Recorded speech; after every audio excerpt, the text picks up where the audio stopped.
constantly battle feel great protocol. I was at work when I first found out.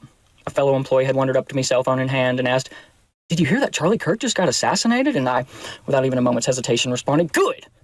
That Nazi white supremacist piece of shit."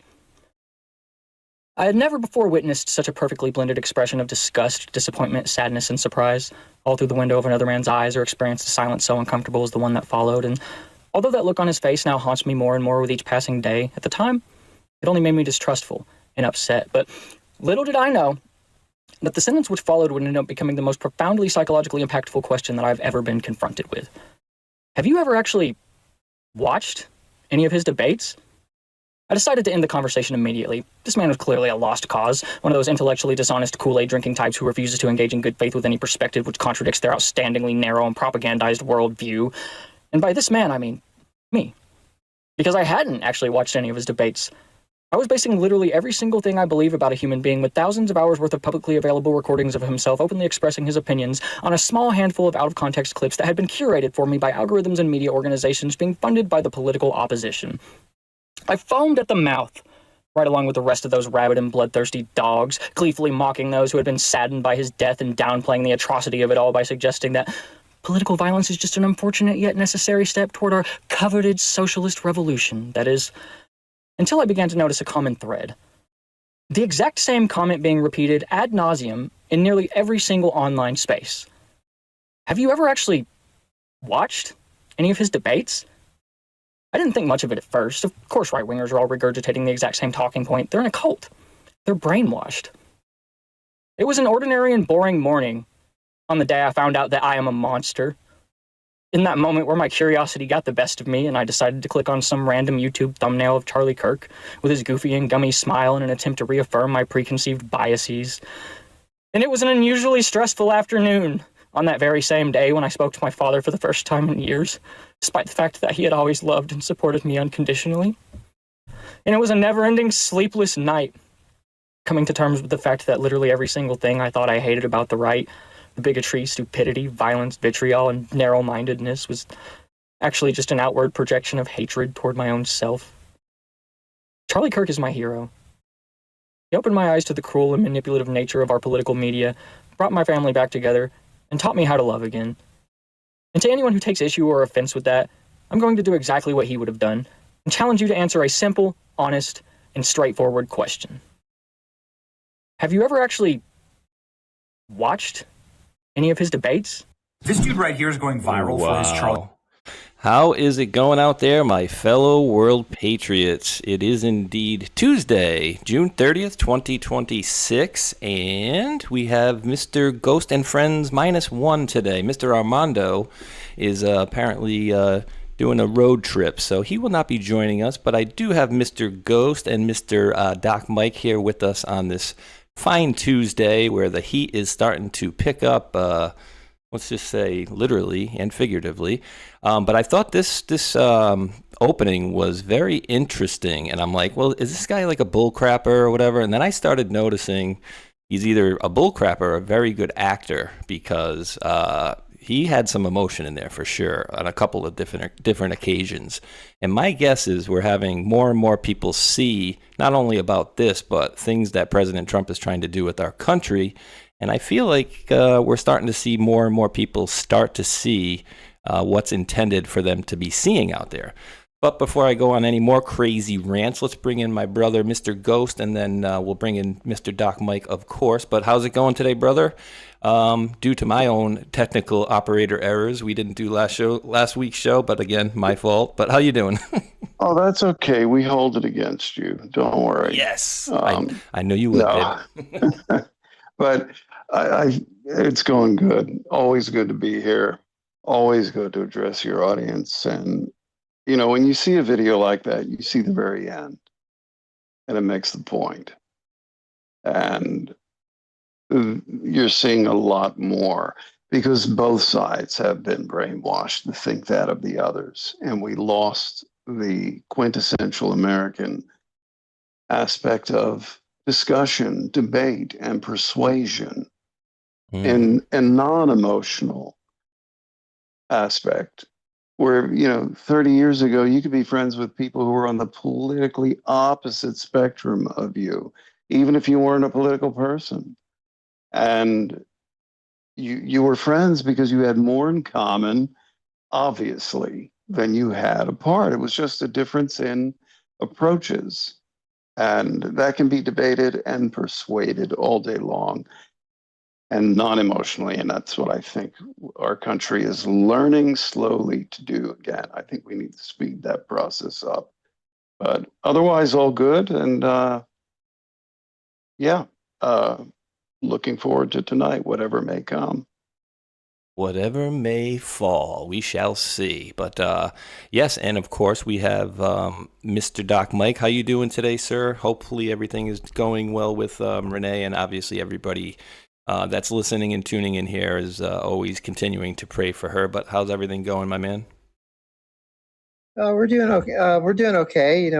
Hanging in there. Renee's going through bouts of blood pressure stuff, and so I'm doing my best. Back home from work now, helping her out. Her mom was taking care of her when I was at work, and she's going through a couple syncope.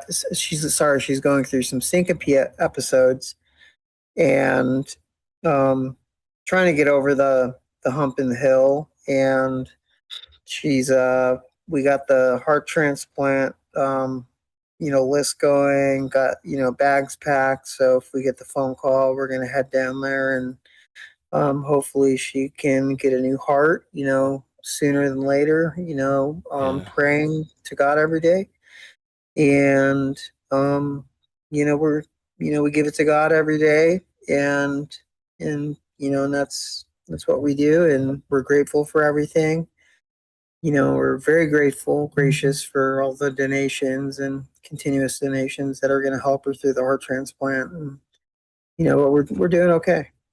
Thank you. Awesome. Thank you for asking. Yeah, no, and just really quick, so I thought maybe you had to find a donor, get on a list. So basically, you guys could get a call at any moment, and boom, you have to leave. And so, yeah, wow, yeah, okay. So really, yeah. So hopefully they find a match for her. Obviously sooner than later, and everybody put out those good intentions for sure, and hopefully we can get her hooked up. And on the road to recovery would absolutely be wonderful. So, yeah, prayer warriors, put that on your list for sure. Because we obviously need to all rising tides lift all boats. So definitely appreciate everybody that's obviously, like Mike said, donated. And even if you can't donate, if you've continued to pray, we greatly appreciate that as well. So yes, absolutely, guys. It's Even a dollar helps. Even Yeah. a dollar. Yeah, Yes. like I said, Either like 5, 10. Yeah. like I said at the end of the show, 20, 30,000 folks watch this. $1 would go a long way. And don't think, oh, I don't want to even log on for $1. Well, it would absolutely help. It's easy, simple, and you can remain anonymous. Yeah, that's a good point for some of these folks out here, and myself included. But Ghost and Mike, I actually just, before I even bring any stories in today, I would just like to get your guys' response to, even, I know you guys dealt with the 250, then we had the little parade, going on there, and obviously we're going to have the 4th of July this weekend, but I'm looking at this almost in a manner like, it's almost like they're trying to bring back the old America. And, I don't know we'll ever get exactly back down that road, but I got hit with the feelings quite a bit. And I was almost not having flashbacks, but it was just reminding me of me growing up while I was watching certain segments of that. And also the last thing I'll say before I hand it to you guys is it almost looked like that one that they had was more about a dedication or rededicating our country to God more than anything that night, because it was on repeat over and over and over again. So I'm just wondering what your guys' thoughts on, the way they're presenting things and the way they've been laying these things out, this last couple of weeks especially. Yeah. Yeah, no, absolutely. Well, if people are aligning their lives and their will, their intentions with that of God, it can only get better. And this is a beautiful thing to hear, that a lot of people are turning to God, young people, people of all ages, but young people especially, because it's interesting when you see a 20-year period of a generation, one that's been under attack, such as, let's say, the 25 to 40 crowd, and a lot of the percentages of the wackadoodles among them. And I don't mean wackadoodles in a negative way. I mean in a way that you're acting on a sensibility of activism, because that's a good aspect of all human beings. It's, again, part of our better nature. I got to jump up and do something. But I'll go back to both sides being propagandized so heavily against one another that it became, and it's become, a stupid shit show. You can't block off a human life and simply label it, well, you're brainwashed, you're this, and it'll never work. That's nonsensical. That was foreign and domestic psyops that worked very well, unfortunately. And simply need, and there is a natural correction mechanism within the collective conscious and unconscious of humanity that always comes into play. So the game is up. The game is up in every way you can imagine. Even, preppers and militia type people upping their game electronically to equal or surpass what's even being used in Ukraine. It's all open source. It's all available. And that always exists. And I think the best thing we could also work towards in these times is to break down that, let's say, immutable in appearance and sensibility wall between two sides, because you do have foreign interests between Paris and Belgium and London and Germany and a few others that would love to see a civil war in this country or civil strife between nonsensical, 90% psyop driven beliefs about the opposite side. And instead of the vitriol, we can discard the vitriolic ones like, oh, Rosie O'Donnell, meh, meh, meh, meh, and all those of her ilk, and Bette Midler, and God bless her with her folksy attempts at concerts. I can only see someone like those in their 60s and 70s and 80s who miss their hippie days following that nonsense, because they stopped growing a long time ago. The real path of this country, I'll leave it at this, the real path of this country rests in all of the best minds coming together and doing their best, and not coming together in kumbaya, but just dropping all the nonsense, realizing you've been psyoped, you've been programmed and conditioned to believe these insane things about each other. And it's not true. What is true is we love our children, or we love our partners, we love our lives, we love our family and friends and loved ones of any kind. This is what we all hold in common. And a lot of this turmoil is bringing that back into focus. Again, God says, I am the temperer of silver. What does that mean? Well, with silver, you heat it up to a certain temperature, and nothing happens but the impurities burn out and evaporate. So that the longer we're in the heat and fire, the purer we become. It's always a process that never ends. And that never ends with the individual or groups.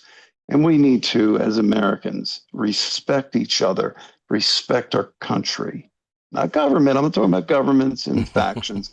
I'm talking about our country, our Constitution, our core beliefs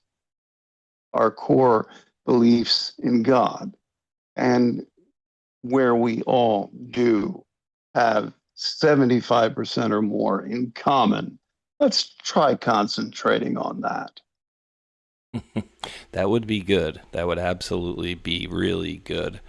And there are the the examples, like you said, and you got to think that most of those people, they're either paid to do so, or they are essentially, they're a lot of these people, I think, are being paid. Mike, did anything you wanted to add to this? And I'm just going to put some colorful San Francisco scenery behind you, and I'm not going to be playing all the gays and lesbians yelling at the gay representative behind him, just to show some of the weirdies in the background. But go ahead if you got anything, Mike. Yeah, it was quite interesting. We had I had worked all this whole week and weekend, and we also had a family day too, for our special operations team. And I sat down at the table, and there's all these cookies just laid out on the table, and on the cookies, they're handmade by some of the other family members, and it said, You're telling me they were hash brown? That's what I was going to say. Hash cookies. Yeah, no, Yeah, hash cookies. no, Wrong gathering. I'm sorry. yeah. No, so on the cookies it said from 1776 to currently 2026, and I just saw that, and it was just unique to me, and just reflecting, and also I observed everyone else kind of just looking at these cookies, just kind of like 250 years, 250 years, and we had a couple. We did an award ceremony, accommodations, medals were given out, certificates of appreciation were given out. And it really kind of, in all of our minds, that, we're standing here at 250 years, the 250 year mark, with all of us in formation there. And it was kind of a surreal moment, to, be in a formation, and to know that, on July 4th, it's going to be 250 years. And, it was very positive, it was very, it was very happy. It was a good time for the families, just, the kids, the wives, the husbands. And we're very grateful for that. And and after that, we went to our meetings, and went to the skiffs in our team house. And I can't say what was said in skiffs, but just what we went to go help out and assist on the FIFA World Cup in Los Angeles. And that was actually kind of cool, to actually go down there and, see what's going on, help out with LAPD and some of the other law enforcement agencies and organizations down there. It's huge. And it kind of gave me an open eye to not the type of people, but the sheer amount of people coming in from all over the world for these soccer games. And we have these, and I sent you a picture of one of the LAPD cruisers with a giant map on it, and on that map, it's just one area, one of our focal points, and then on the other it's the breakdown of the games. With San Francisco, Los Angeles, other cities. And what are our responses, what the response code is going to be, who we're going to be responding with. And typically, when in the past, when we worked with law enforcement, in the past, it's kind of been a little rougher, but for some funny reason, it was actually just very smooth, and it was just very, everyone's talking about, July 4th, everyone's, like the anticipation, and everyone just wants to get everything right, make sure nothing bad happens. And so we had spotters, we had everyone looking out, if, someone was, do something funny or funky, they would send an officer out there or one of us out there to go and talk to them, see what they're up to. And overall, it was very positive, and I think there's a lot of people out there saying there's going to be all these attacks and whatnot, and it's just and the thing is, like, if that was the case, I would say something, and there's none of that. I mean, you do have crazy people on the internet that talk a lot of crazy, insanity stuff, but the FBI follows up on that, and they can knock on their doors and talk to them, make sure they're not going to do anything, or if they are, they're going to take care of them and arrest, and detain them and arrest them and investigate it. Loose cannons. I'm sorry.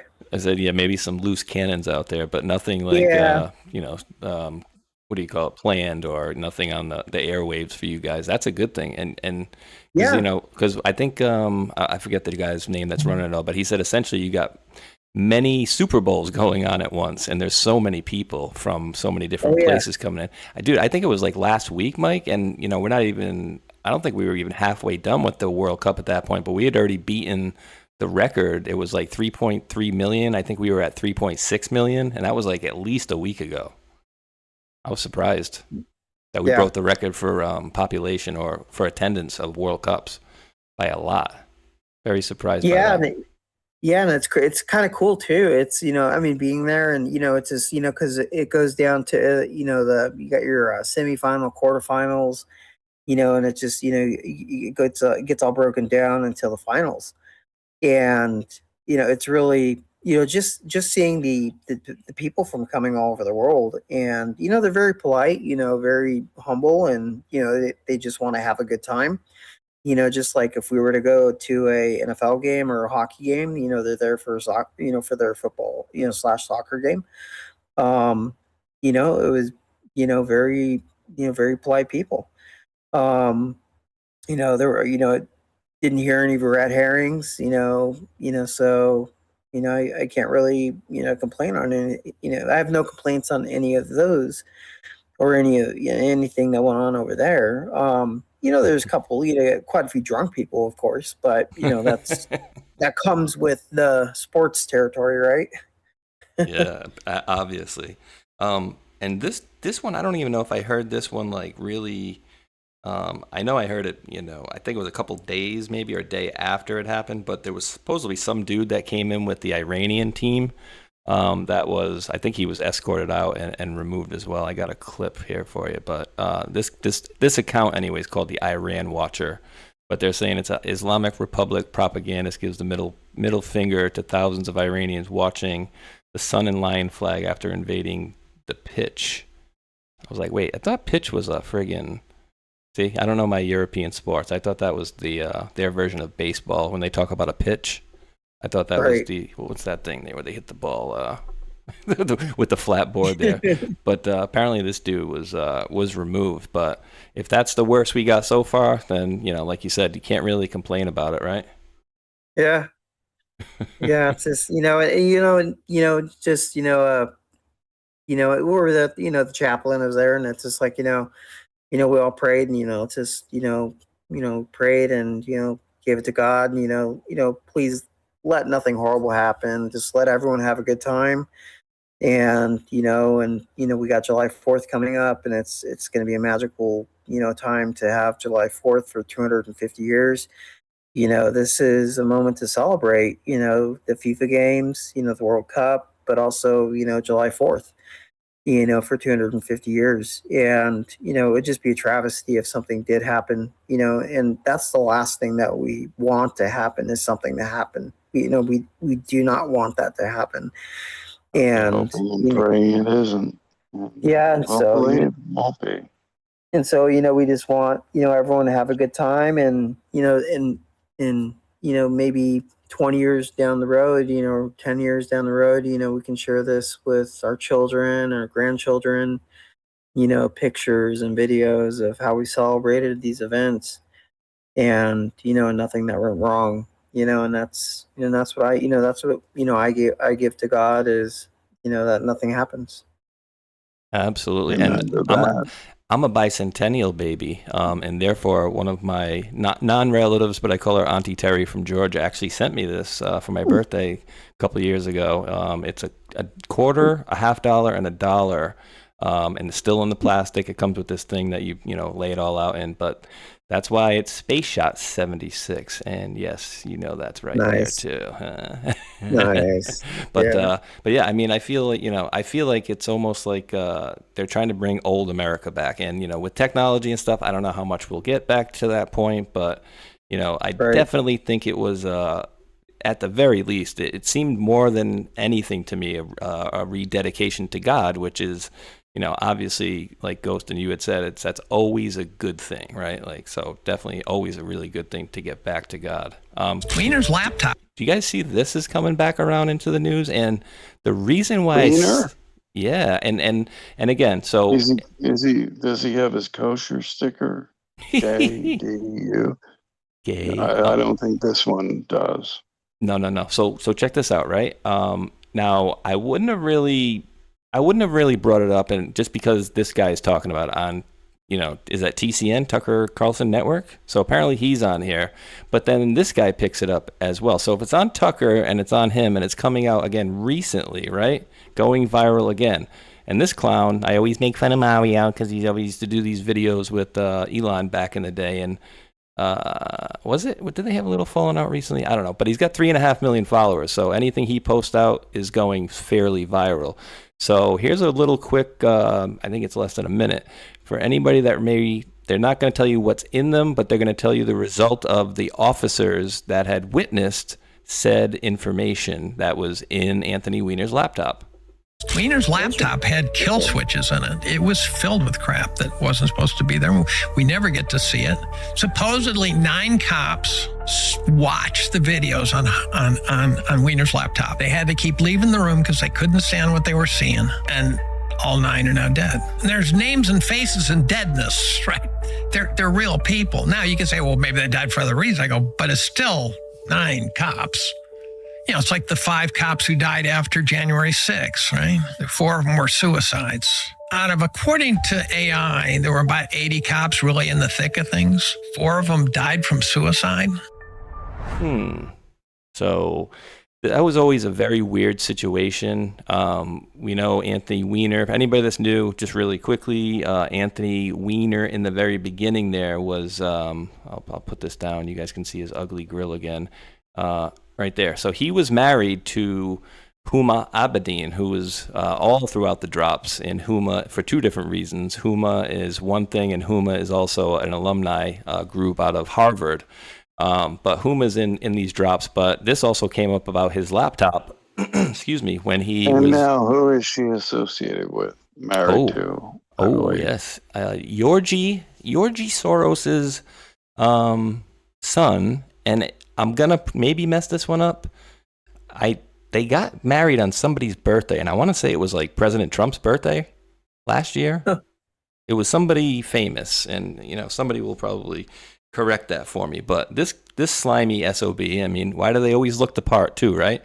But this slimy SOB was texting his last name to young girls, and he was arrested, and then they went and confiscated all his electronic things, and well, in one of them was a laptop, and in said laptop was a file called insurance. And Ghost? And this SOB is trying to insert himself back into politics again. Really? This is how unabashedly unashamed these people are for their actions. It's completely pathetic. He's a pathetic individual. He needs to go by the wayside. That's all I have to say good about that now. That's all good I got to say. Yeah, but it is, and it was a really weird situation with all of the so like this gentleman here said, I don't know who that was, but that's the story we got. The people that inspected the laptops, some of them they said were vomiting. There's a video of what's her name out there talking about it as well. But then allegedly all these police officers started dying. And, were they killed? Was it suicide? from the things they seen? I don't know. Or were they taken out because of the things that they had seen? But Mike, I don't know. Mike, did you have any comment you want to add to this particular situation? And I was right, by the way, on the date. Oh, okay. Yeah, it's a good call on date. With because I got to work the J6, and also I got to work some of the Epstein stuff, Epstein investigations back in the day, Oh, damn. before everything where it is now. So I do know about the NYPD officers and some of the other federal agents that their lives were taken, either by their own hand, or however it panned out. There is, from my understanding, talking to colleagues at that time, there were.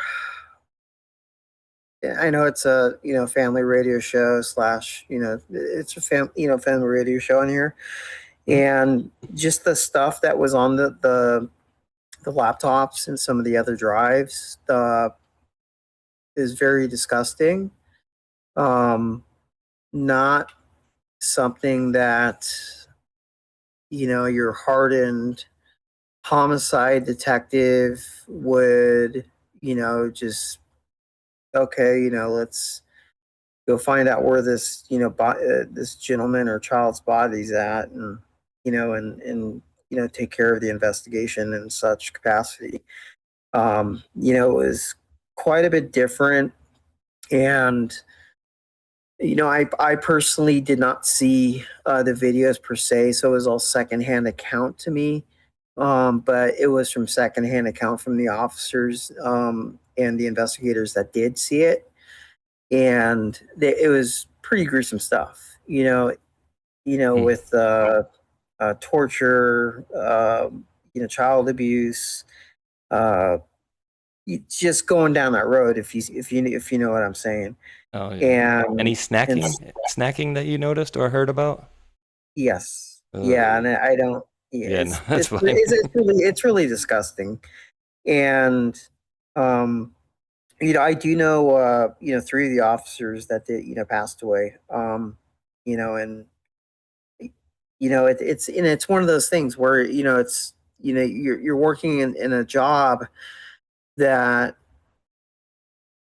you have to focus on investigations like that, and I'm a believer into mental health, to where if you're seeing something like that, or if you're working major crimes, or if you're working a major crimes task force where you see horrible things happen to kids, human beings, that normal people that never get to see, including, other people in war zones. It's you have to take care of your mind. You have to take care of your mind and yourself before you can take care of others. And the unfortunate side is, and I knew this because both of my parents were cops for, my dad was a cop for commander in the sheriff's department for 38 years. My mom was a lieutenant for 40 years. Really? Retired as a lieutenant. My dad retired as commander, and and so back in their day, mental health wasn't viewed. They viewed mental health as kind of taboo, and it was just go home and drink some scotch, drink some whiskey, drink a couple beers, wake up in the morning, you'll be okay. Be a tough guy. Be a tough guy. You're gonna be okay. Just put it away. You're a tough guy. And and what we're finding out today is that's not the case. That's not how it works. And even to my own guys under me, it's just like if something tragic or bad happens, whether it's in theater or out of theater, or it's just something happens with one of their family members, I make sure the chaplain goes down there. I make sure that hey, do you want to talk to somebody? Do you want to talk to someone in mental health? And just get it off your chest. So that way we're preventing any type of ideation, from sprucing up or coming about. And I know in the law enforcement world, because I grew up in it, the majority of my life, and also got to work in it with my dad in a counter narcotics task force with him. And so it's just, I got to see how law enforcement worked in its capacity, and it's it's psych is very frowned upon, and typically when people, typically when deputies go see psych is after an OIS or DIS, officer involved shooting or deputy involved shooting. They have to get, cleared through psych so they can go back on patrol or go back to their assignment, whatever their assignment is. It's a big deal. And the thing is like, with cops, even military policemen, it's, if you shoot someone and you kill them, even though you're a law enforcement officer, it's still considered murder. And so you still have to go through that whole homicide investigation process. You have to get cleared through the district attorney. You have to get cleared through JAG. You have to get cleared through the attorneys, to make sure that it was a justified shooting. And then, once you're all cleared, what I'm seeing now in the present is that there's a buddy system now. It's like, okay, we got in a shooting. Okay, you and Sergeant so and so and Sergeant Sam over there, you guys shot, you guys did kill these bad guys. You guys go over there, go sit in the car. We're gonna have someone come over and talk to you, and and we'll just take it from there. And and so there's a whole new system set up. Trying to complement the processes of what they're going through. And so quite a few years ago when those officers and investigators were going through, the laptop and seeing all those horrible things, just you only can imagine, what was going on through their mind, and along with the harassment that they were getting, it wasn't just that they were, doing their job and doing reports, they were also getting harassed. And so, with the harassment, doing their job, people sliding by their homes, just, doing, fucked up things, to scare the shit out of them, just letting one to another. It's just like, okay, this detective has kids and a family, and, what's that detective going to do? It's just like, I got to do everything to protect my family. And unfortunately that detective didn't live because, he saw the easier way out is if he didn't live, this is an example only, is if he didn't live, his kids and his wife would be okay. And that's the sad part of, of what happened. And there's quite a bit of more to it. And I couldn't imagine seeing some of that stuff. Like I just couldn't, like, I don't know how you would shake it. I did see, I'll be honest, I saw 2 videos, and it really, excuse me for my language, but it's fucked up. And it had to do with the child, and, and the child didn't make it. And the sheer amount of terror and torture and just the terror factor. I mean, the terror factor, hearing a child scream for his life, that does not ever leave, your head. Just the screaming, from that child. It's just, I'll never forget that. And, and just to know that there's a camera guy there, and, following the person doing this to the kid, it's just like, Jesus fucking Christ. Like, you guys are sick fucking people, dude. Like, Demonic. and you guys are supposed to be part of running our country? Like, are you fucking serious? Like, this is some twist. This is like, this is fucked up. Like, Oh, seriously. No, yeah. I mean, yeah, and it is too, right? And so I've always been wondering, like, and I didn't know if it maybe was something like this, or maybe President Trump had some sort of a weapon or technology that other people don't have, or if he simply just showed some people snippets of things that he had like that on, people from their country, because people seem to be wanting to work with him, obviously other than Iran, air quotes, Iran. But it seems like almost every country out there did an about face in 2017, whenever a lot of other people called it like the capitulation tour. Oh, Trump went over to Saudi Arabia. He became the king of Saudi Arabia. Then he went, he went to Israel, and he rules Israel and all these different places. And I'm like, no, I don't think that's the case. I said, but I think he may have given them some indication as to, like, we have something either technologically, weapon, or this stuff, really bad, nasty stuff that, hey, if this stuff gets out to everybody, I don't know what it was, but yeah, I couldn't even imagine having to see that stuff. Oof. And I would have to agree with you, because that would make the most sense, because if you're looking at all the world leaders now today, a lot of them are, you talk about, what you were just saying, capitulation. It's not that they're bowing down to him. It's more of that they're in agreement. And you got to know that a lot of people in high authority have secrets, and, and we're not talking about like, intelligence secrets or military secrets. We're talking about like, like deep, dark, dirty passion secrets, right? Just, and so they're, from what I do know, and I don't want to go too much into it, is that, Trump has put those cards out there, and, like, hey, you're either with the program or you're not with the program, and you're going to get run over by the train. The freight train's coming, and there's nothing you can do to stop it. Hell yeah.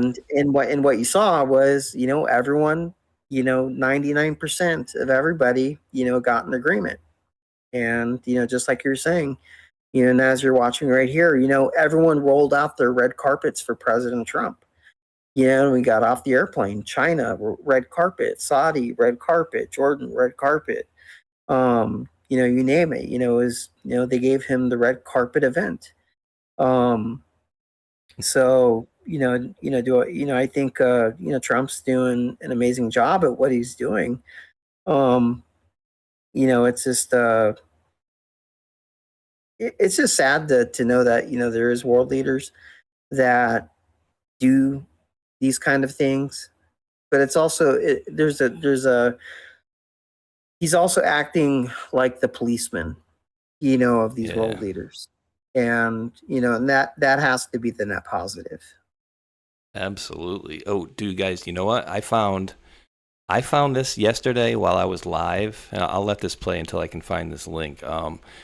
But I think I have it at the bottom here. I was doing my show yesterday, and I had not seen the clip that I'm about to show you guys up until yesterday. But had you guys ever seen the video? It was a very short video, like maybe 10 seconds or something, and that's the only part of it I had seen. And what it was people were outside of Buckingham Palace, and you see some naked guy trying to shimmy down like a makeshift rope made out of bed sheets.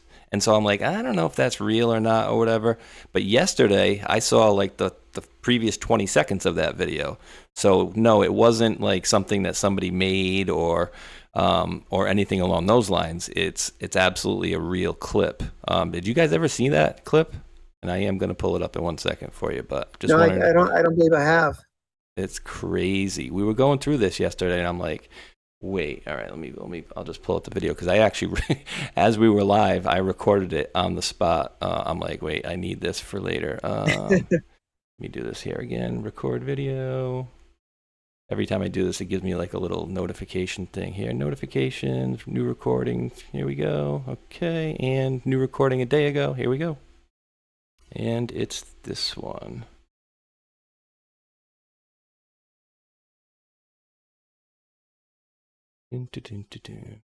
So this is just some woman, you know, recording everything outside of Buckingham Palace, and I had previously never seen this part.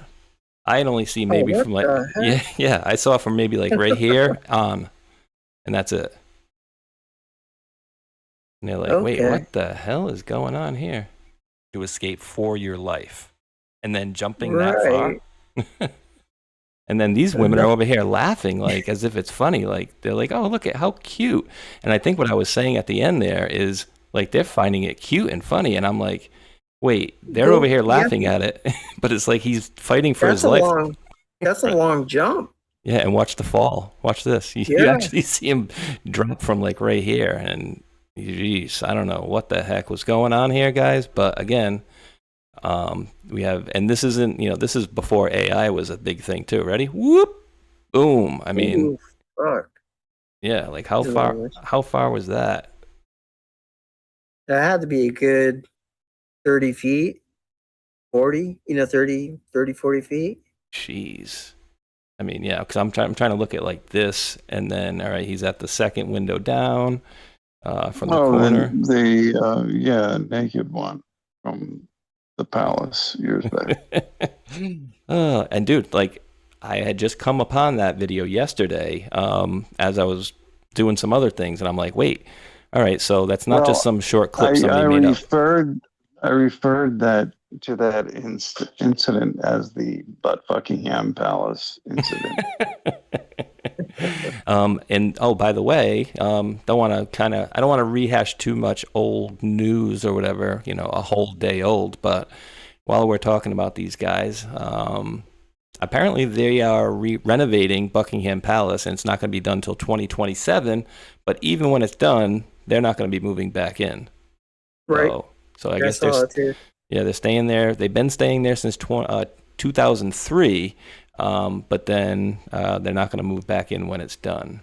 But guys, and these are, you know, I just said I wasn't going to do it, but I have to because people wanted to see arrests, right, guys? People want to see arrests, and we've seen arrests in China and Iraq, guys.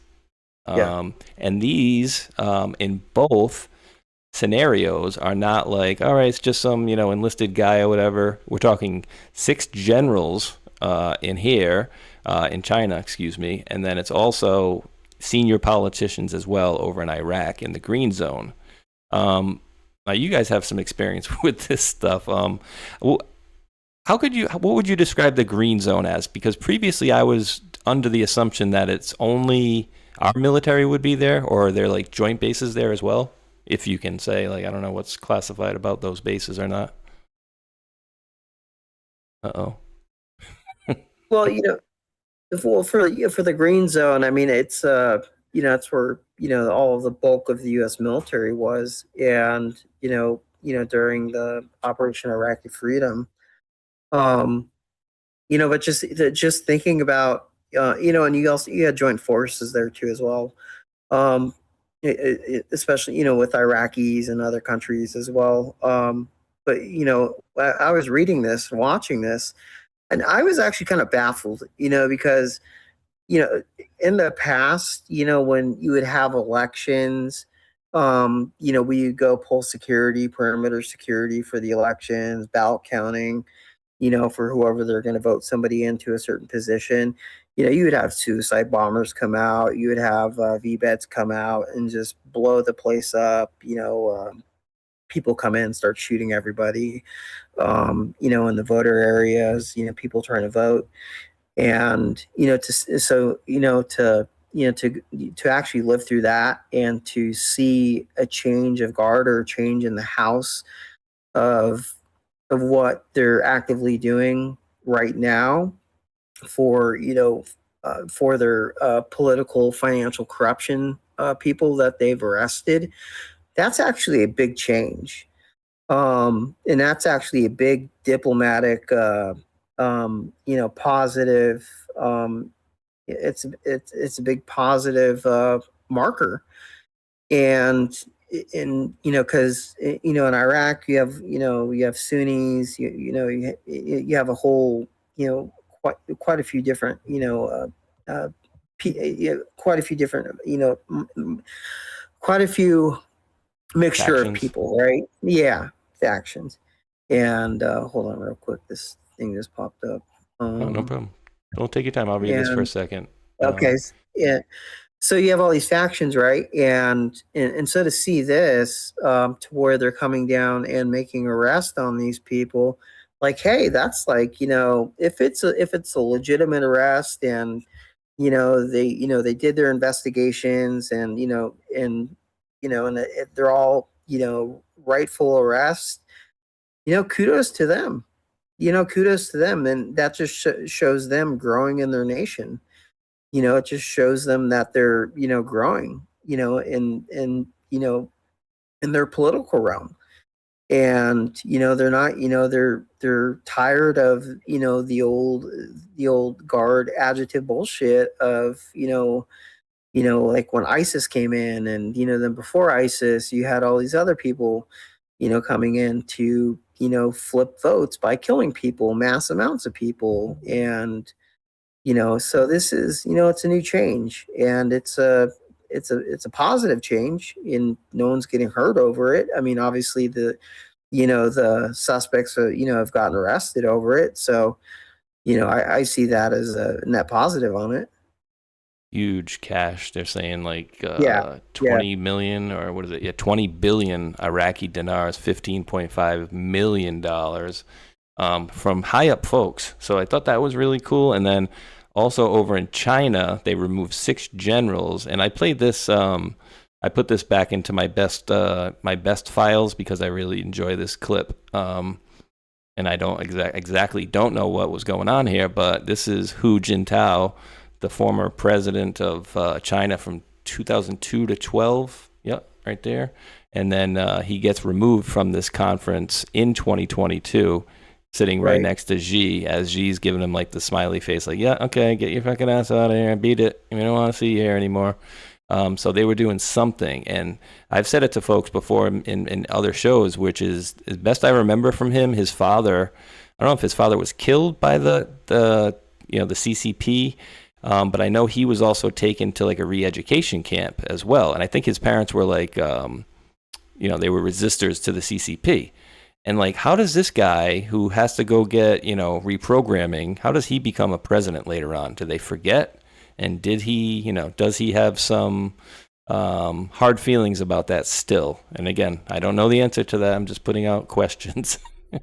But lots of weird things we're seeing. And, I'm under the belief that as much as we see quotes from President Trump to the contrary, I think he's working with Mr. Putin there and President Trump, and maybe even the guy from India to help us kind of fix this world. And maybe some other folks out there as well. I don't know. But that's my belief. It'd be a good assumption. I would agree. I agree with you. Now, one of you guys had, I don't know if it was you, Mike, or if it was you, Ghost, had sent a link to this guy freaks me out. If I'm gonna be honest with you guys, Peter Thiel. Oh yeah. And again, I sent that over. Yeah. So it says this is, I've kind of been kind of cautious with these guys lately, but anyways, they're saying it's an extinction level event. Palantir just got exposed. CIA whistleblower sounds the alarm. Groundbreaking federal lawsuit has been filed against Palantir, its founder Peter Thiel, and Alex Karp, alleging the company has crossed a constitutional Rubicon. The complaint accuses Palantir of deploying its powerful AI surveillance tools, normally used by the Pentagon, against American people to monitor citizens, harvest biometric data, and censor speech. Plaintiffs claim the company is developing, quote, synthetic intelligence to predict human behavior, pre-crime, cognitive liberty by trespassing into the human mind. Oh, boy. Yeah. Like, dude, I don't... and as much as I hate to even do this, I will...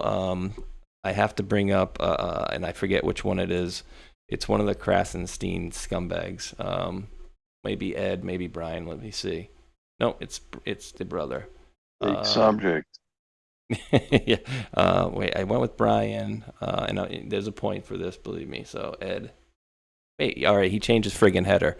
So, anyways, he had this stupid header, or his brother had the stupid header of the evolution. You know, you see the caveman and then the human, and then the last one was like a robot with his hands up in the air. And I'm like, yeah, that's what all these morons want to do. They think that they can put their consciousness in a robot and they want to live forever. That's why, people like, Peter Thiel, that along with the fact that he's talking about or giving lectures on the Antichrist all the time, apparently. Like, that seems to be a real hot topic for him. That kind of concerns me as well. But I am so low tech that I couldn't really add anything for anything on this. So this is all you guys. Well, Any comments? You Ghost, you remember I worked with that lady, I think it was about a year and a half ago, who was very close to Peter Thiel. And the investigation it only lasted probably for like 4 months, if that. And, and she wound up kind of going cuckoo and I remember. But the sheer amount of information that she shared was just, like in the beginning, it was mind boggling to me because like, I was just like, there's no way, like, there's just no way.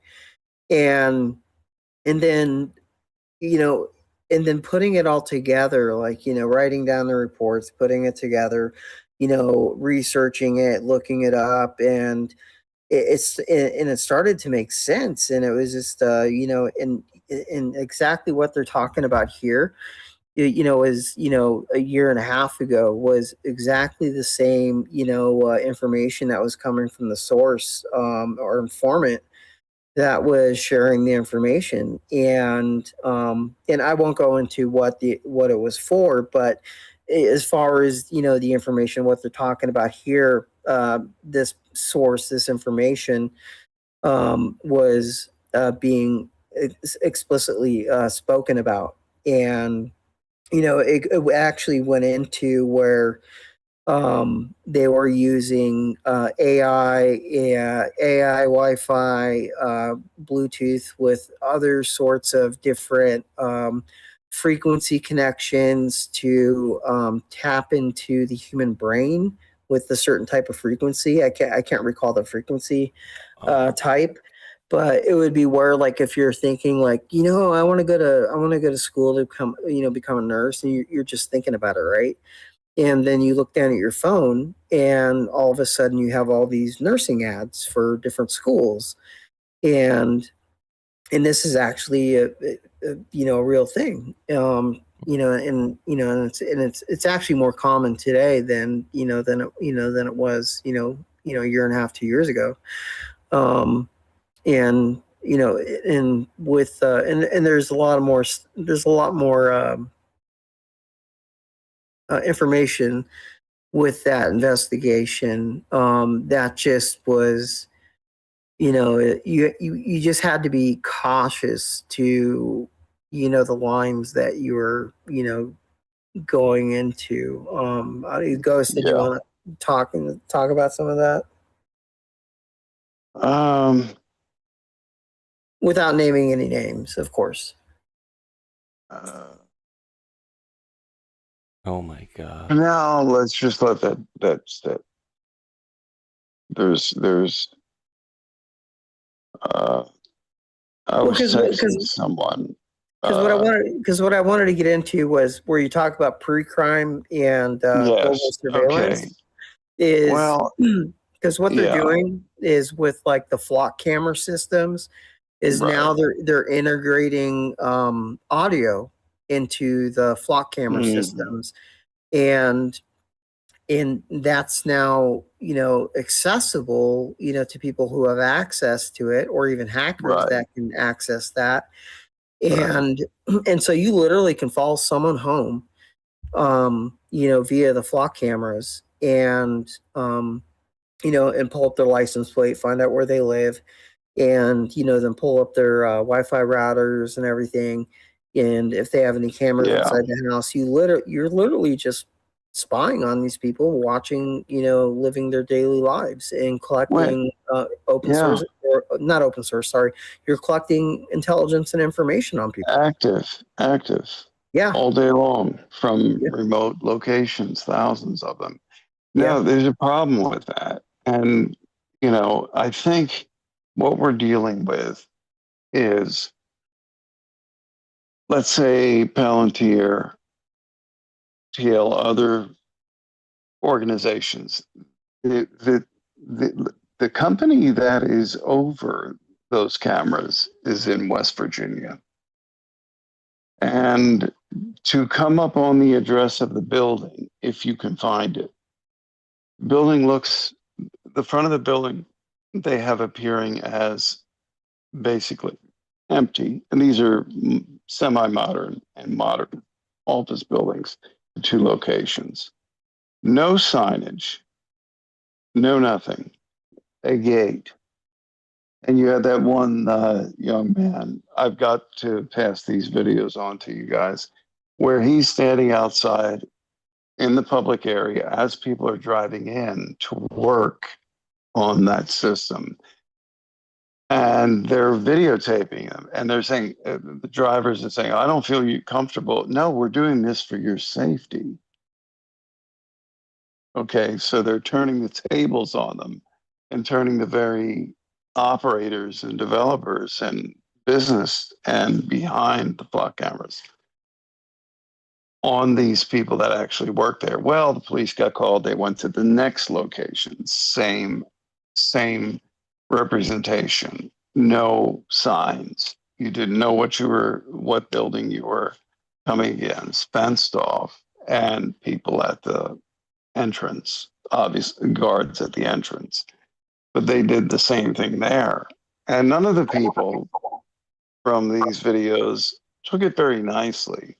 But yet at the same time, you can have audio and video at a broad range in these very simple camera setups watching you because it's for your safety.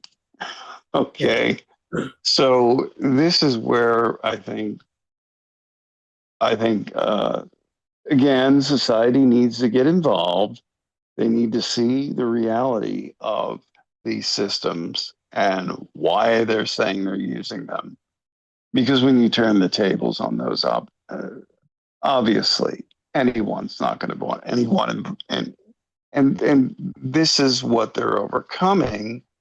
However, I think this is a limited concession to make sure that the best of, again, Teal having a military rank, the usually when it's in SAPS, USAPS, or any number of those types of programs, or out in the open, yet somewhat clandestine. I think there has to be a little give and take. However, the give, certain ones have to be careful with. And the problem is people dealing with this, what's their skill level in understanding this technology? But at the same time, something like a God's eye system that's more readily accessible, more readily applicable to any given situation. Well, For and now, what they're doing too. my question is, brother, for now, is it necessary, even though it is overstepping quite a bit? And I'd have to say, yeah, it is.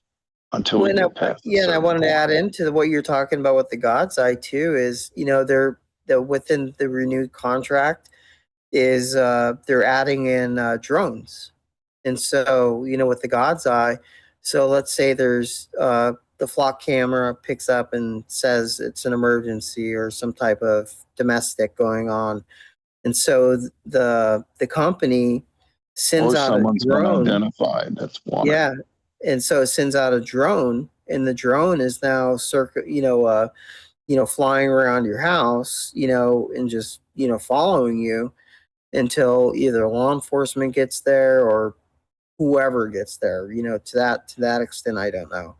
But I do know that they have drones that are that are now being Yeah. operational. Yeah. From what And you're then, saying is the God's eye perspective. and then you have the mid-sized drones. I don't remember the model. It's not a Reaper or anything like that. But those that are flying over like your whole area in Southern California, and they've got 8K ground level capability at say 15,000, 20,000 feet, 25,000 feet, and then the entire day of an entire, I mean, say a quarter of the entire Los Angeles metropolitan area that goes into the valley, everywhere in Orange County, can be replayed Mm-hmm.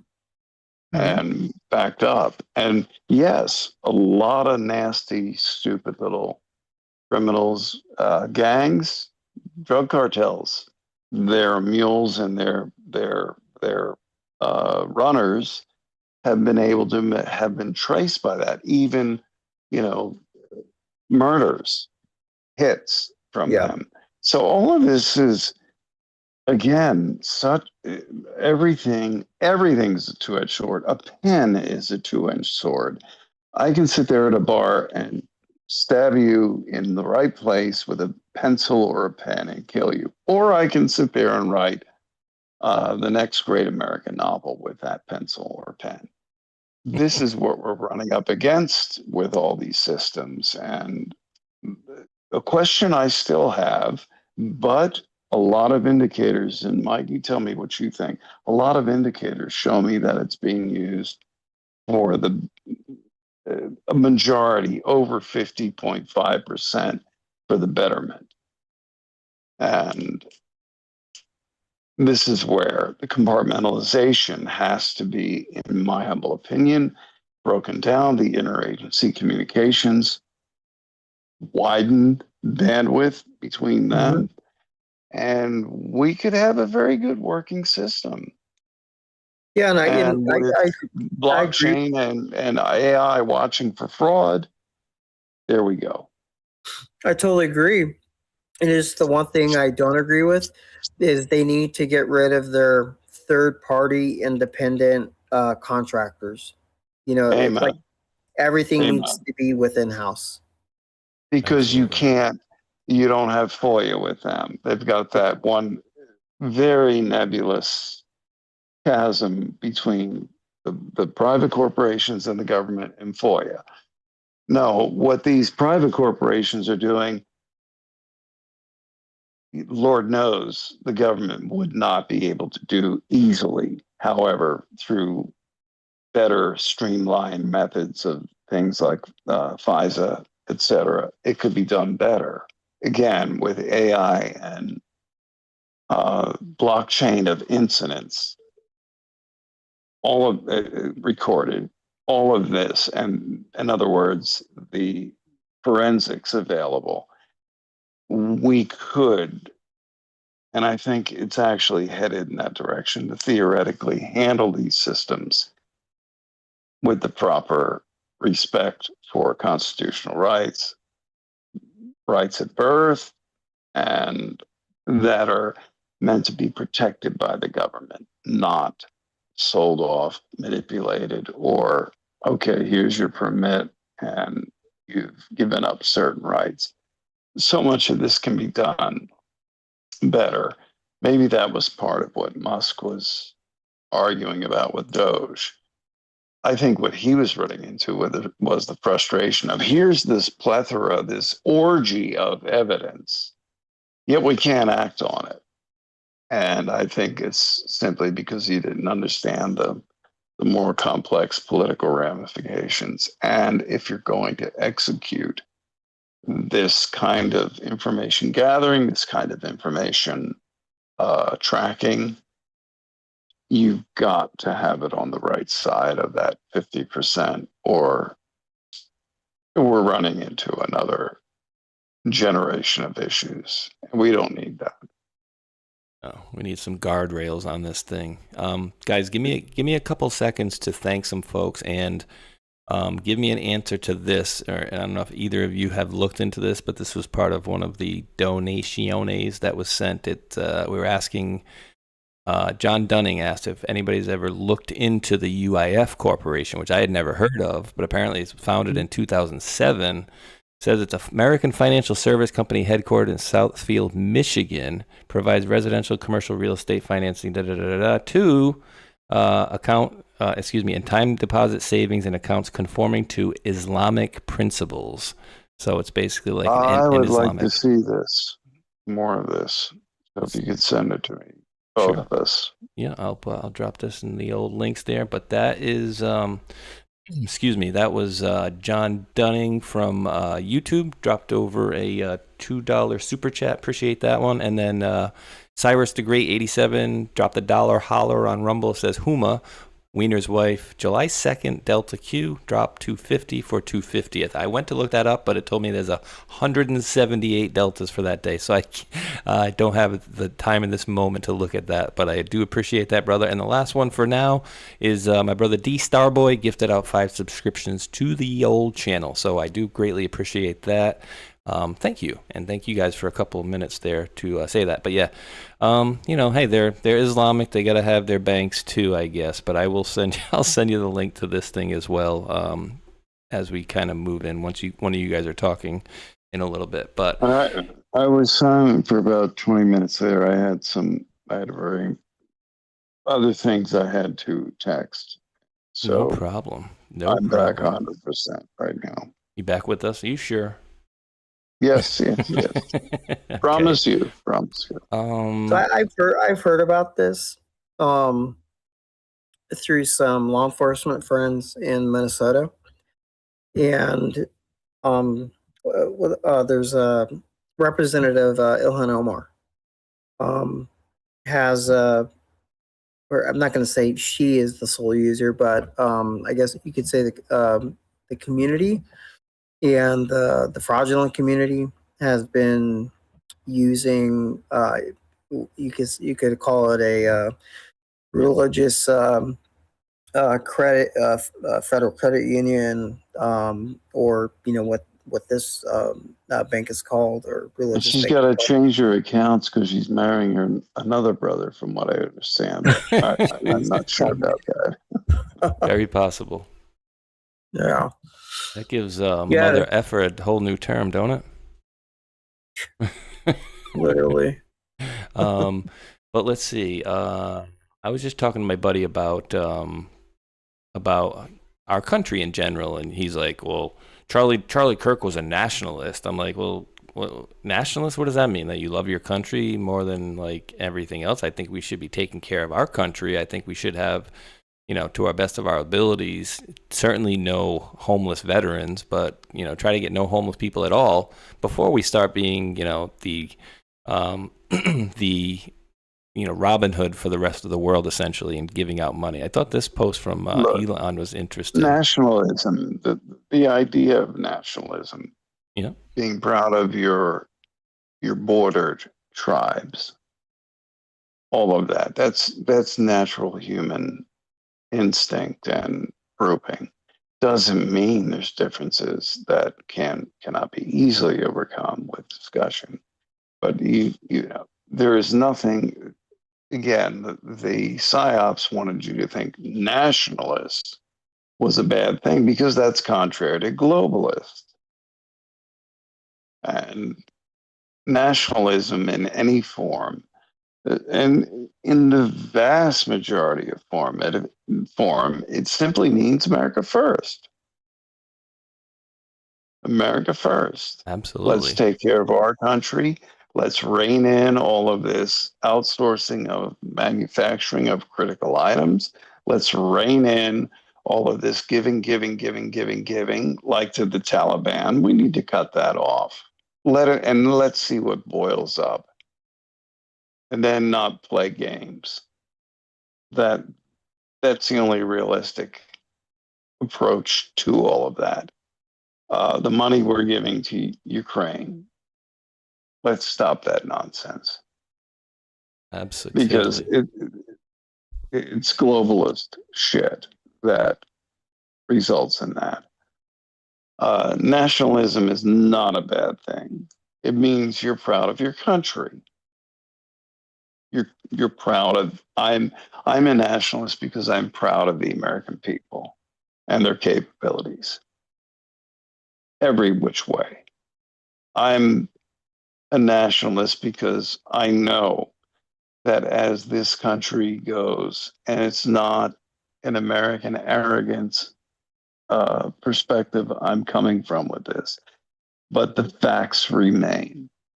As this country goes, so goes the rest of the world. We do have, at a very high level, an ally, and that's called Russia, whether people like to admit it or not. The war hawks are left in their, let's say, 2000 to 2010 neocon perspective. Not going to work. That's Confessions of an Economic Hitman, and let's start a war because we want something mentality. We don't have to do it that way anymore. There's things opening up all over the world. People who want to do business with the US, not others. Why?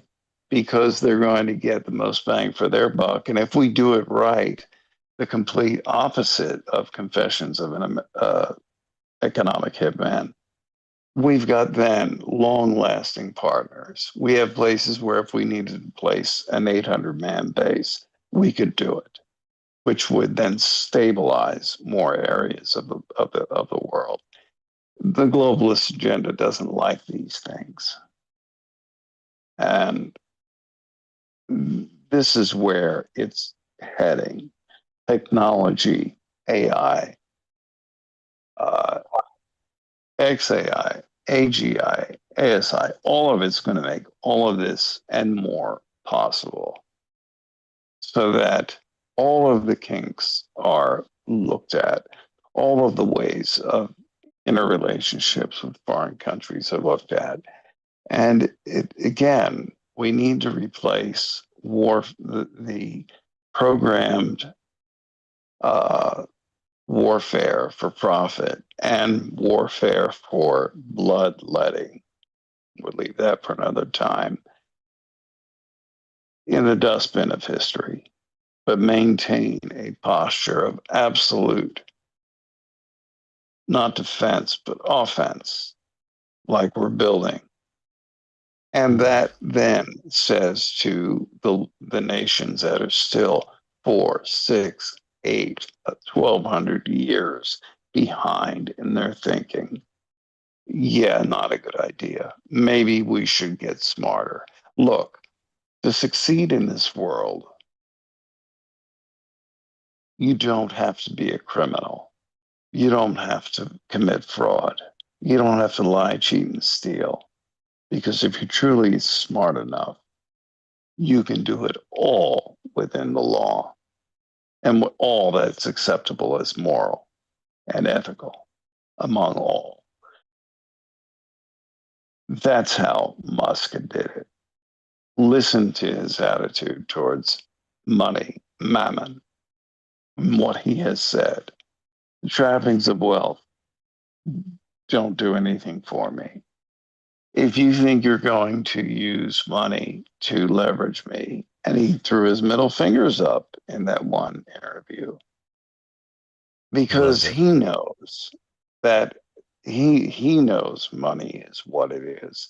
He knows that it is ideas. Wernher von Braun, father of modern rocketry, and stop your stupid SS, he was evil stuff. Knock that shit off.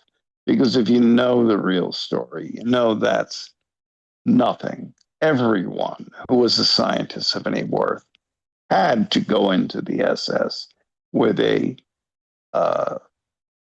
courtesy rank so they could be controlled. But the father of modern rocketry said something. Pragmatism rests upon the efforts of dreamers. A quote that people like to keep quiet, but he said that. And even when the first V-2s landed on London and Antwerp, and they were successful, and he was told, his response was, there's only one problem. They landed on the wrong planet. All right? So you have Tesla and von Braun and Einstein. Those are, I can tell you now, those are inspirations to Musk and his dreams of better efficiency and stepping into realms that there is no manual ready for. We're going into a good place. Hell yeah. It's not going to be smooth simply because of people's attitudes, their ideologies. I heard a quote recently. It went that, well, let me get it right because you've got to get this one right. Basically, it said that nomenclature within any given, whether it's scientific or religious, limited ideology is there so that minds can agree on ideas they don't yet understand. So that minds can agree on ideas that they're not even steadfast in. So let those things sink in. Those are interesting and profound things said by others recently, and they fit with what all we're dealing with all of this. Absolutely. Wait, I got a little clip for you too. I think you'll actually like this one here. This is actually, I think it was this last year. Dude, time's flying so fast, I don't even know. But I always got like a good vibe from him. He seemed like his aura was like a happy person. But again, I didn't know the guy. But here we go. Remember this one? Oh God, don't tell me. Let me see. I think we can play it. Anticipation of this. I mean, you do some tweets that seem to be, or at least give support to some who would call others conspiracy theories. Well, yes, but I mean, honestly, some of these conspiracy theories may not agree with you. Have turned out to be true. Which ones? Well, like the Hunter Biden laptop. That's true. Yeah. Yeah. So, that was a pretty big deal. There was Twitter and others engaged in active suppression of information that was relevant to the public. That's a terrible thing. I'm going to fast forward a little bit to the particular part that I like, and I think you guys will enjoy as well. There's a scene in The Princess Bride. Great movie. Great movie. Where he confronts the person who killed his father. And he says,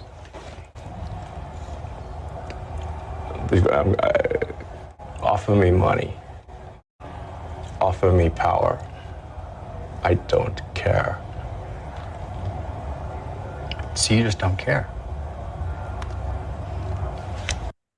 It's basically his thing to, you're going to tell me to do this, you're going to tell me to do that. Basically, I don't care. All right, you're going to take advertisers away from me? I don't care. You're going to try to leverage me with money? He doesn't care. Yeah, absolutely. And you see, he has a healthy outlook on what money really is that we've explained on many other programs. And this is the good thing about Musk. He's going to do what he's going to do. What do we need more than anything else with regard to access to space without unveiling things that aren't ready to be unveiled? A reusable rocket, the same as the 747, is reusable. You don't build a 747 for one flight. And this is what rocketry in NASA and other companies has been. You build one, it's gone. No, he's building a repetitive, quick turnaround system into space the same way that a commercial airliner is used. It's built for many cycles, for many years of use, as long as it's maintained. That's the amazing thing that SpaceX has done. And that's given our country the edge. I'm not saying against Russia and China and India. I'm saying against the edge that needs to be had, because we're going to use it more justly. Yes, we're going to do some things with it, but we're going to utilize it more justly. And it's there if anyone wants to make space the next battlefield. And it shouldn't be. And I think most understand this. Many of the scientists at this level understand that. So, for what he's working with and what the public needs to know and see, these reusable turnaround systems with more thrust, more weight, the thrust ratio for getting items in orbital use or beyond. This is something that is economically required right now for a lot of these systems, and not to mention Starlink and its further reaching capabilities and designs. So, to hear that come from a man like that, who's now listed on paper because of stock, a trillionaire. All right. Yes, there's already trillionaires, but nobody ever wants to mention those names. They're not even in the 13. They're the ones behind the 13. Someone like him, who came from PayPal to Tesla to SpaceX and everything that's done in between. Anybody who has problems with Musk has problems with their own understanding of what's really going on. Yeah. So I'll leave it at that. A lot of behind the scenes. Yeah, What's that, brother? Oh, go ahead, Mike. No, I said there's a lot of behind the scenes going on. Yes. Yes. And our buddy Armando, I just sent him a text back. I said that you were on vacation. He had sent this one in here. This says, did John Roberts and Amy Coney Barrett have both disclosed gifts from George Soros Foundation for undisclosed amounts? Hey, didn't know that.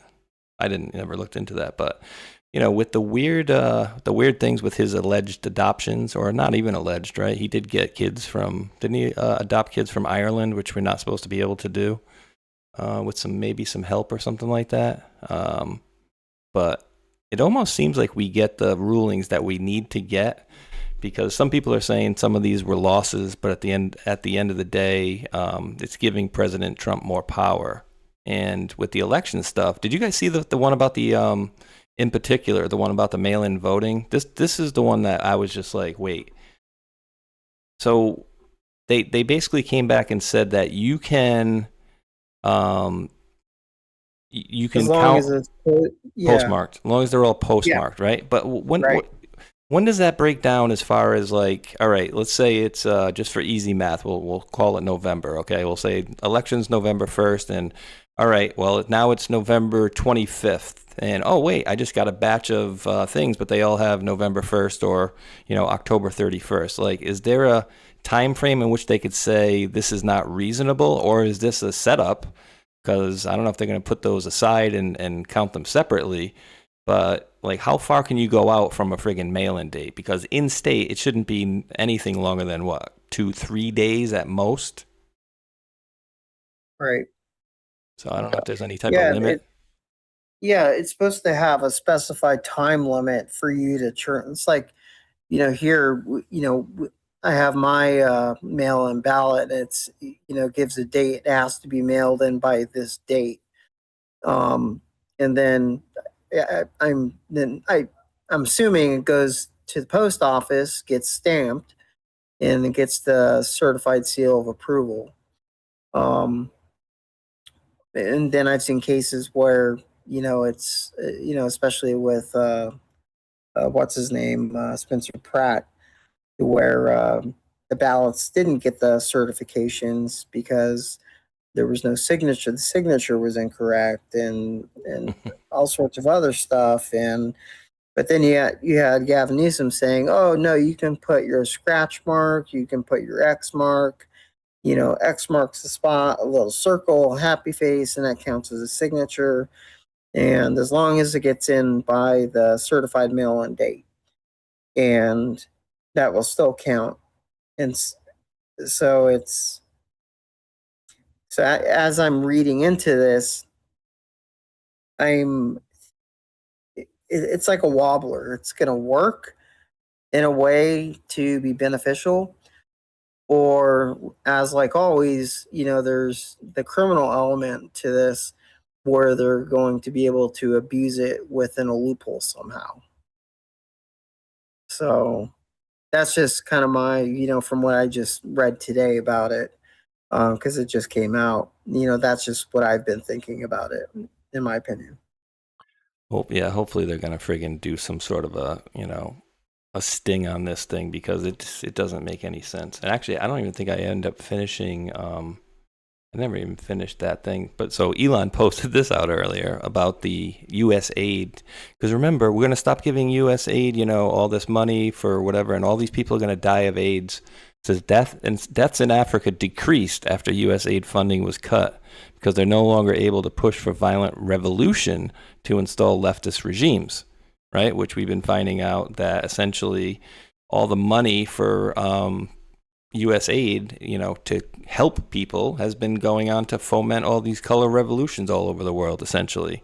Mike Benz did a, pretty lengthy video on it. I think my buddy, my co-host Mac, put one aside for me, but just example after example, and the money never goes for where it's supposed to go, right? And all these charities, you'll be lucky if they get 10% of, if you donate $1, you'd be lucky if they get friggin' 10 cents out of it, who actually is supposed to get it. And more than likely, they're not going to as well. Right. It's just a really crazy situation. I think you guys might not like this one either. Where was this one here?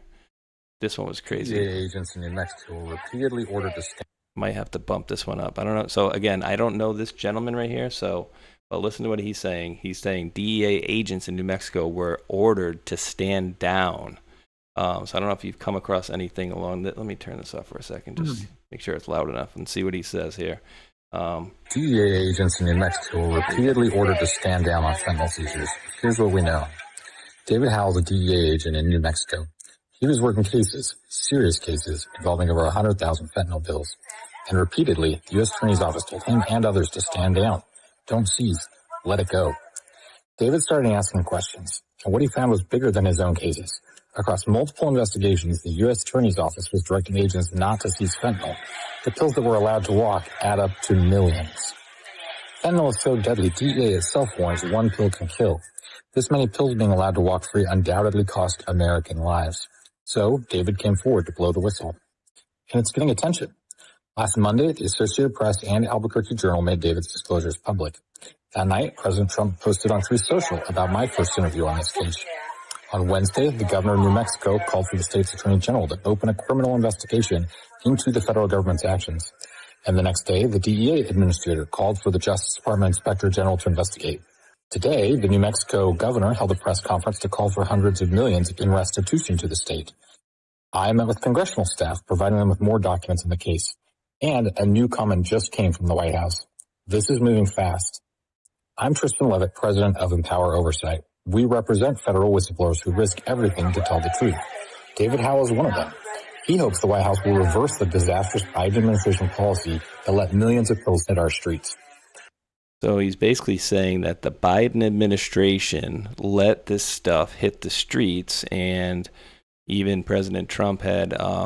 I'm pulling up a link right here. This was a President Trump True Social post. Did he say anything in the post? Let me see. Oh, yeah, actually, I should probably pull that one up for you too, guys, because this is actually something to comment on as well. Something similar. Oh, actually, he put that in the post. So that right there actually is his quote in the post right there. So Fast and Furious, he's saying. That's pretty crazy. Fast and Furious 2.0. Biden DEA let 1 million fentanyl pills flow to the streets. Whistleblower lawyer says. So is this one of these things where like they actually did it, or they wanted people to believe that they did? Because, you know, as part of any type of operation, you of course would not actually let 1 million pills of fentanyl go through. So I don't know. I mean, okay, from the narco world, it's okay. You have 1 million fentanyl pills, right? So, I mean, you can take 1 million fentanyl pills and put them in the back of a pickup truck. It really comes down to the fentanyl powder, and then you get a pill press machine, and what you do with the fentanyl compound powder is you compound it with other stuff, and you wind up making your your fake 30 milligram perk, and that's what they're giving out on the street. Okay. So what I can see from this, kind of what from behind the scenes of the DEA agent's eyes, is that he could be steering this in the arena of weapons of mass destruction, because fentanyl is it's a biological, it's a killing agent. There's a little bit of fentanyl can kill 10 to 15 people with just a short amount of ingestion, and so it's very interesting to see this. Yeah, because the fentanyl in regular form as fentanyl is 300 times unit for unit more powerful than morphine. Yeah. Sufentanil, which I think they've been lacing all this stuff with, is 1,000 times more potent unit for unit than morphine. So 1 milligram of morphine equivalent to fentanyl. Okay. If you had the unit of fentanyl equal to morphine, that'd be like taking 1,000 times 1,000 milligrams of morphine. 30 milligrams of morphine ingested is equivalent to a 10 cc shot you'd get in ER if you broke your leg skiing. 30 milligrams. So do the math. It's that potent of a opioid. Incredibly potent. And that's why the regular levels of fentanyl, a lot of people could survive that. But when you're talking about sufentanil, which is just simply a more concentrated version than fentanyl, you're talking about, that's when someone gets a knockoff from a press, from the company that would produce, say, a, what do you call those things people take for anxiety? Xanax. Yeah. All right. There could be enough in a fraction of less than in the head of a pin in that, far less than the head of a pin in that pill, and that'll kill you. That'll kill anyone, even opioid tolerant to, hospice levels would die from that. This is how pernicious and how the math has been worked out to hurt our country by killing, excuse me, I got hiccups, the younger generations with this stuff. I get vicious hiccups too. To the point where it's like, oh, when I get them, they last a half hour and then finally they go away. It's weird. Yeah, I was trying to show, this isn't the one that I was looking for, but there's another one where a female officer basically ODs and they give her Narcan like on the spot a couple of times. And I guess, like you said, it was just, it was a very small amount in the car. Officer given Narcan, let's see. It was a female officer, and they kept giving it to her repeatedly because I guess the first shot didn't do it. So what you guys are saying is essentially they're trying to make knockoff Percocets, but so Perc 30s or whatever. That's right. But they're using fentanyl, and I can never understand. Pills will look the same because they have stolen or had manufactured for them the same circular punches and dyes. Yeah, it's the pill press. Yeah, right. It's the pill press.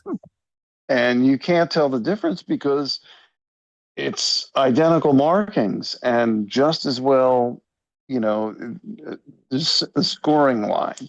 There's a certain measurement to that. There's a certain measurement, right. And they get them perfect, so you can't tell the difference. Color. Oh, Lord. Color. I'm going to hold my breath for 20 seconds. No, for 2 minutes to get rid of this. But you can't tell the difference. And this is what the problem is with, just so many. Well, take this, it'll calm you down. No, it's poison to kill them. It's loaded with that much. Look at that. I mean, if they didn't give this guy, he is dead. And you know what's really not concerning me, but like the whole thing's very concerning. But what's weird to me is in the beginning here, it's like, what did this guy get exposed to? Was it just a little bit of powder? Because apparently, I don't know if this is a body cam. It probably is a body cam. And so this is an officer standing right next to him. And I'm wondering, maybe he was downwind and the other officer wasn't, or he searched an area that had a little bit of it. But look at him fall like a rock, dude. You breach a package with a powder of a package of sufentanil, and that gets into dust. You breathe that in, it goes right into your nasal cavity, as cocaine or heroin in certain powdered forms will. And you absorb it immediately. And it can absorb through your skin, too. Skin? Yeah. Eyes. You name it. And it only takes a tiny amount. Think about ricin and how it takes you've got to look at it through a 30 times microscope to see the amount that can kill you. It all depends on the concentration and the compound. And this is I'd say fentanyl is the most evil scourge drug-wise that we've ever faced as a nation or a world. Oh, because we're pretty early. We're like, essentially we're in on the ground level versus say like crack and cocaine versus, the 80s and late 70s, right? So, and gang chemists didn't come up with this. Cartel chemists didn't come up with this. This was provided to them. Recipes were provided. So if they didn't receive it in powdered form, concentrated, they were able to make it. Basic lab equipment. And you can synthesize just about anything in the psychopharmacological realm. Right. Mm. It's so scary. I mean, that's why I've been, tell my son all the time, don't, he's looking at me like I'm weird. I'm like, I don't care if your friends got candy. I'm like, don't even take candy off your friends. Like, nowadays, you don't know. I said, unless you're buying at the store and you're opening the package yourself, don't take anything from anybody. I mean, you have to at this point because, you don't know if some kid wants to, I'll do a prank and give him some of this stuff and we'll see what he looks like high today. Ha, ha, ha. And then whoever dies, right? Unfortunately. Yeah, then Billy's dead 20 minutes later. Yep. There's nothing you can do about nobody, it. No, and no one wants to call the cops because they don't want to get in trouble. All these stories that we've heard 1,000 times over. And it's all tragic.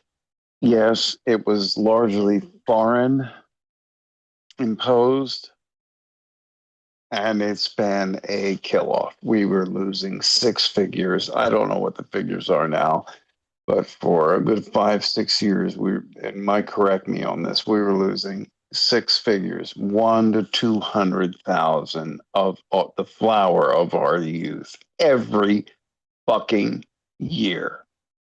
Wow. Yeah, when I was because I in 2017 through 19, I took a job as a part-time paramedic firefighter, and the high schoolers, they were this is just right in the timeline when fentanyl was coming out, and it was in the high school, it was getting passed along as Roxy and hydrocodone. And within a month period, back-to-back calls of teenagers, high schoolers, ODing after school and in school. And we would be doing CPR in them in the middle of the hallway, Narcan, and it was just, and you got to remember, these are kids that have never touched marijuana, have never touched alcohol, and their body is now touching one of the most dangerous chemicals, pharmacological chemicals in the world, and it literally kills them. And so you have me and two EMTs or two paramedics and a couple other EMTs, and doing CPR and getting them to the hospital, taking turns on doing CPR, pumping on their chest to keep their heart going, while pushing Narcan up in them. And this is up in the north. And it was just the saddest thing to see, because the fatality rate was at least 90%. And at that time, I probably had at least over 180 patients within that 1 month period, and that's not even going into the second month. And so the state police had to come in with their narcotics major crimes division and find out who was pushing all of this, and in which they did, and ultimately staved off all the overdoses that were happening, but they wound up charging the people, the suspects, with premeditated murder, attempted murder, manslaughter, because there was a group of them. And so it just shows you, even from 2017 to now, and being a young teenager, and not never touching alcohol, never touching marijuana, never touching a drug or anything, just one little pill with fentanyl laced in it is a killer. It's it takes simple as that. Yeah. Wow, that's bad. That's crazy. Yeah. I think I have. Oh God. I mean, I'll give you a very 30-second history of fentanyl. It was utilized if you had a traumatic car accident. You got bones broken. You've got to, you're going to pin and plate them back together. Fentanyl was used during where normal, bringing you down to the level of death, and with the gas, etc., for surgery, there reached a point where even the body would respond to certain pain levels. So you would give them fentanyl or sufentanil during the procedure. In Europe, that's the only way it's allowed to be used still.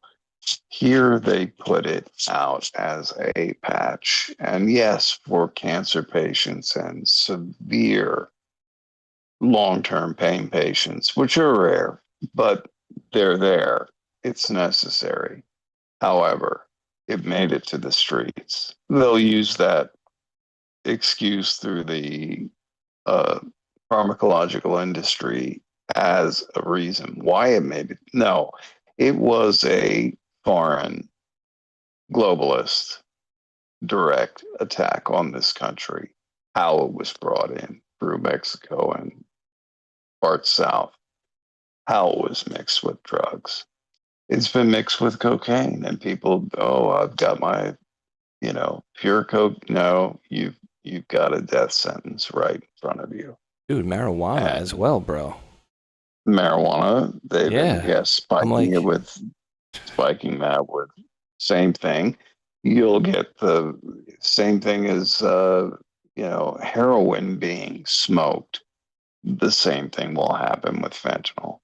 It's rapid through the lungs to the brain, and a death sentence. New crisis in adolescent. Let me see here. And so this is something I could never understand, right? And maybe there's a simpler explanation to it, right?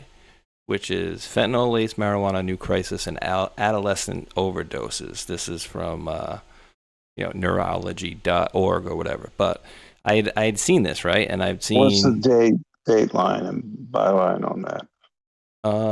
April 25.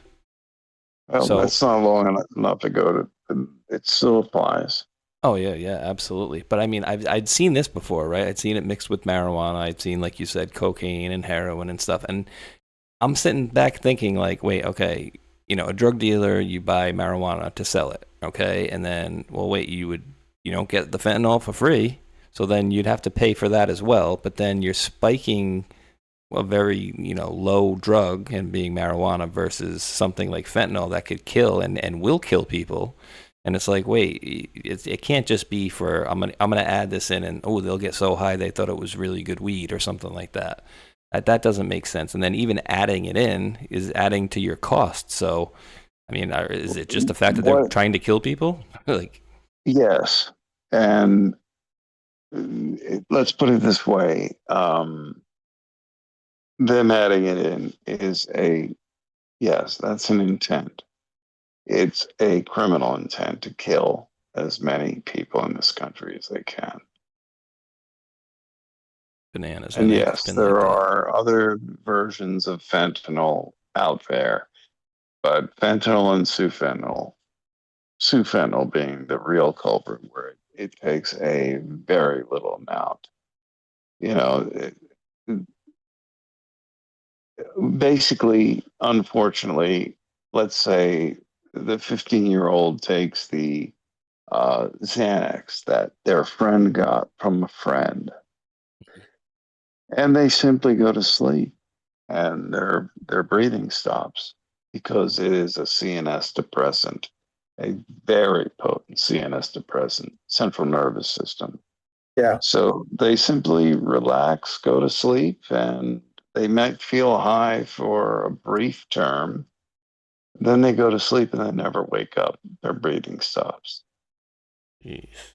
It's as simple as that. That's how it kills.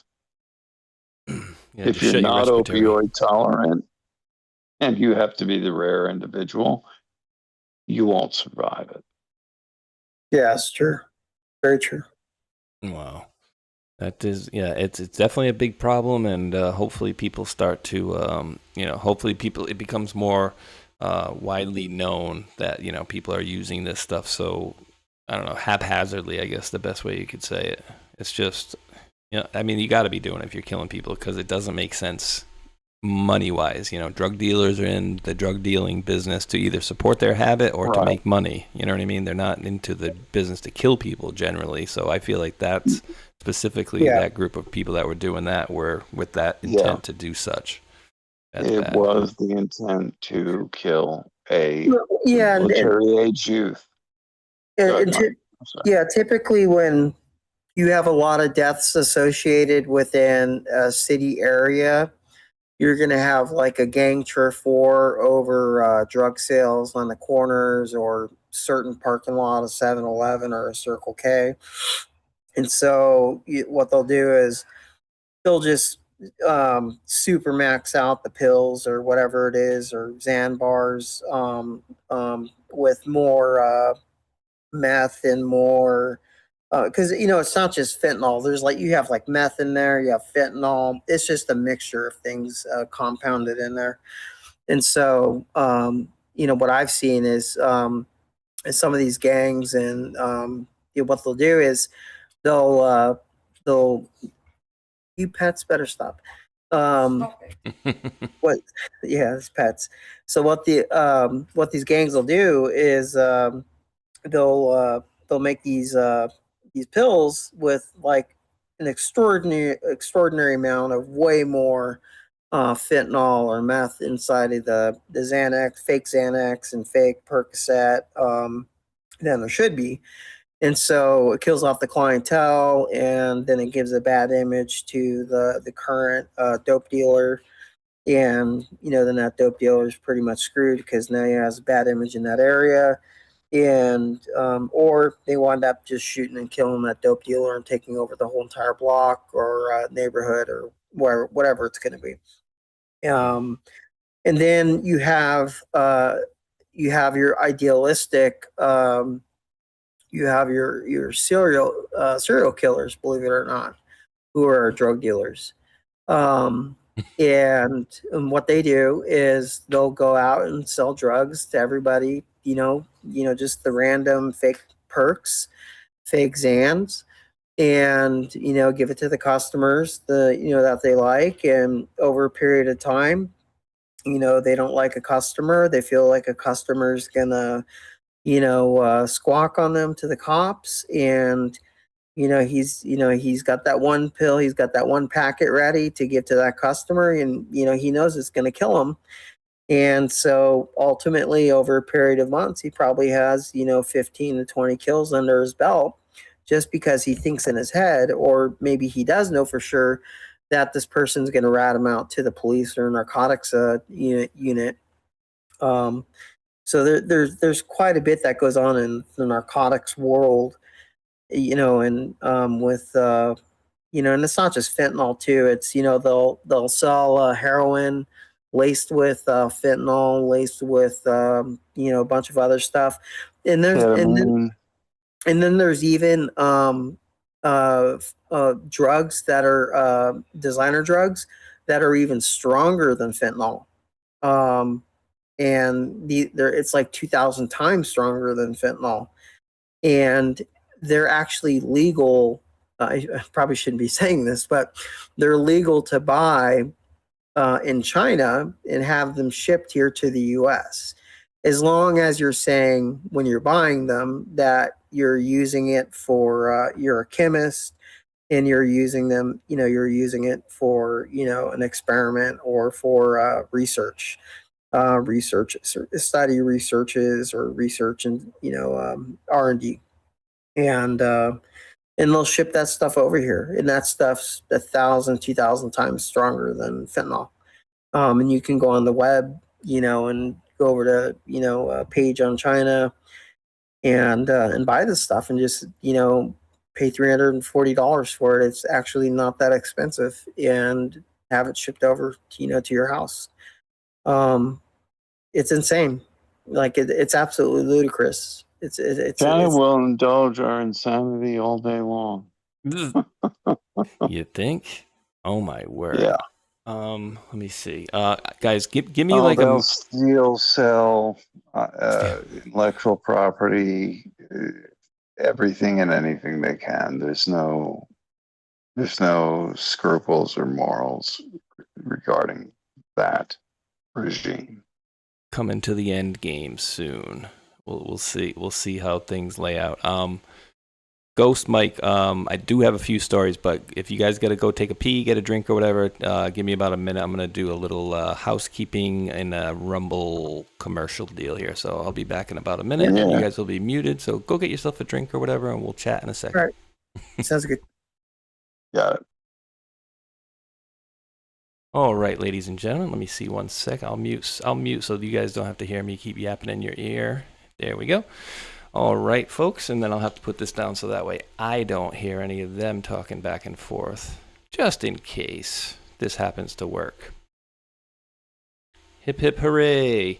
All right, ladies and gentlemen, we hear a lot about crypto, but here's the part most people miss. Crypto was created so you could actually own and control your own money, and after the 2008 financial crisis, Bitcoin was designed as an alternative to banks, so instead of a bank holding your money, delaying transfers, or limiting access, you're the one in control. And if you ever had to wait for a transfer to clear, you felt that problem too. Now, fast forward to today. Everybody's heard of crypto, but getting started still feels complicated, and that's exactly why I use Rumble Wallet. It takes all that complexity and makes it simple. Choose what you want. Bitcoin, dollar-backed stablecoins, or even digital gold backed by real gold. No complicated setup. It connects with MoonPay so you can use your credit card, debit card, or bank and be up and running in minutes. And once you're set up, you can even support your favorite Rumble creators like me directly. So do this now. Scan the QR code and click the link in the description box and download Rumble Wallet. From there, you can set up your wallet, tap buy, and you're in the game. And in just a few minutes, you can go from hearing about crypto to actually owning some. Boom. Alrighty, so I appreciate you guys giving me a minute there to get that one out of the way. And I think actually I want to do something else really quick for some of the folks out there, and I don't know. So, guys, when I say, you'd be surprised, but I'm gonna do this for a reason here. My channel. Let's go to your channel. I just saw it right there. Let's make sure we're muted. Okay. So guys, when I say description box, right? It's just all the information that's down here. So all the links that are down here, guys, and below. And somebody was asking me last week about transcripts because they wanted to look up something that actually either Mike, Ghost, or Armando, or all three were talking about. So when it is all set up, I don't know if it works while it's live. You have to go into the description box here, expand it, and then go down to the bottom. And it will say, like right here, it'll say like show transcript, like right here, and then you can open it up there. Pilled as well has the same thing right underneath the video. So this is what we mean by description box. You'd be surprised, guys. I had a few questions along the years about that, so people couldn't find it. But President Trump posted out 9:31 this morning. Trump's efforts to reverse birthright citizenship may succeed with or without SCOTUS. So they put this out here. He says several bills, most notably the Birthright Citizenship Act in 2025, seek to end or sharply restrict, blah, blah, blah, blah, blah, by amending the Immigration and Nationality Act. Will it pass a constitutional muster?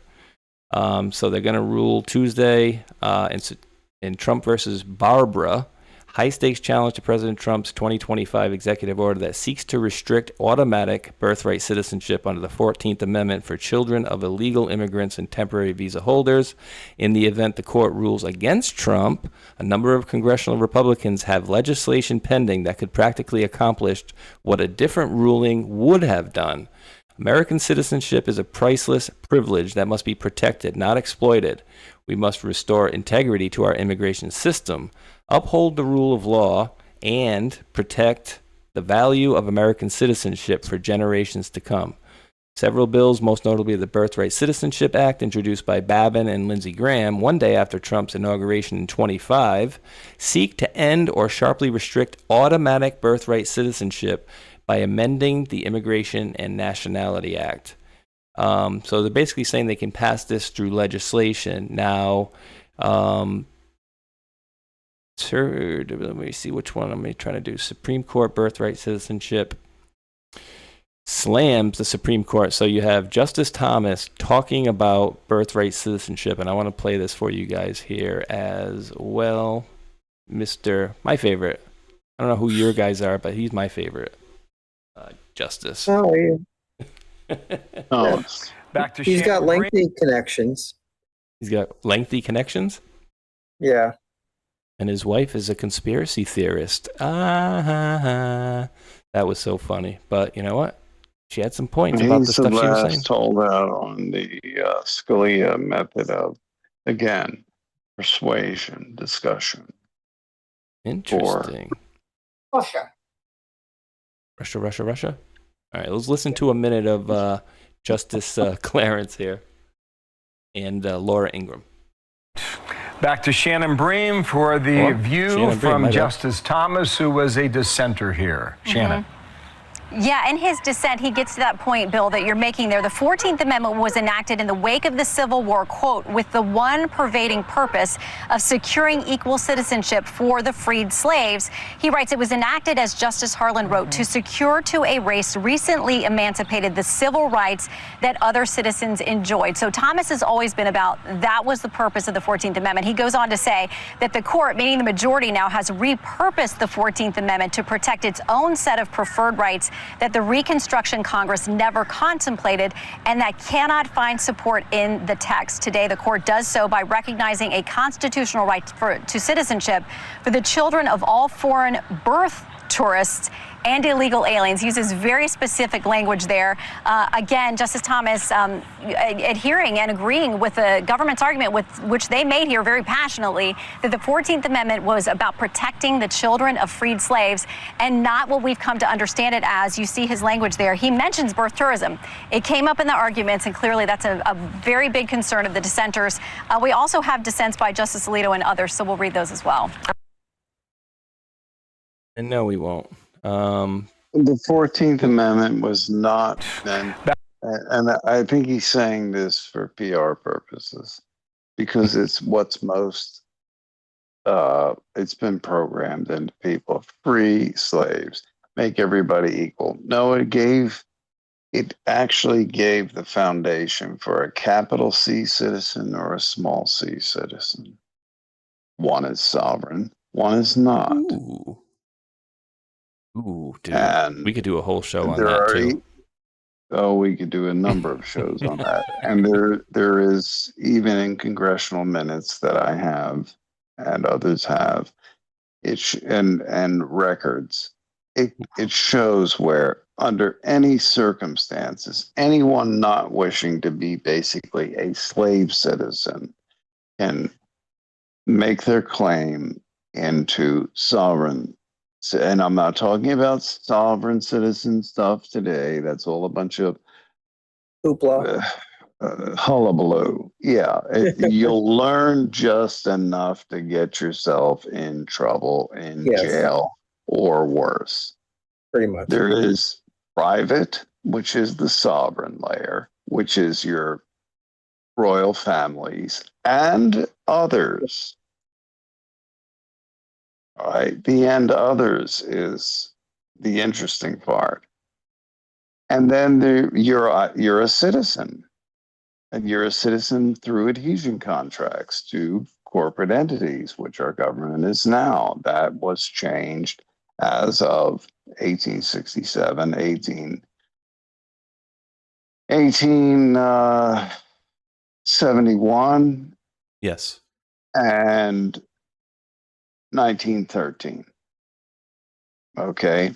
So that division was made a long time ago. And then you have things like FDR in 37 pledging all human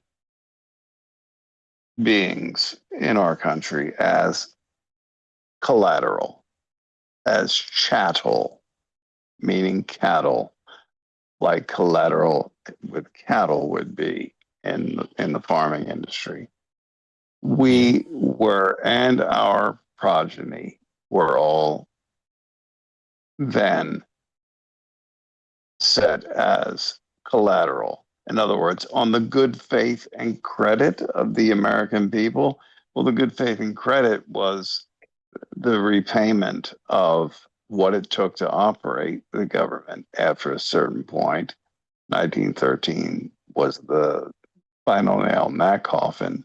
So that the government was, in essence, a series of corporations, all have DUNS numbers, all departments and sub-offices within those, like Bureau of Land Management with a dozen or so offices beneath it. They all have DUNS numbers.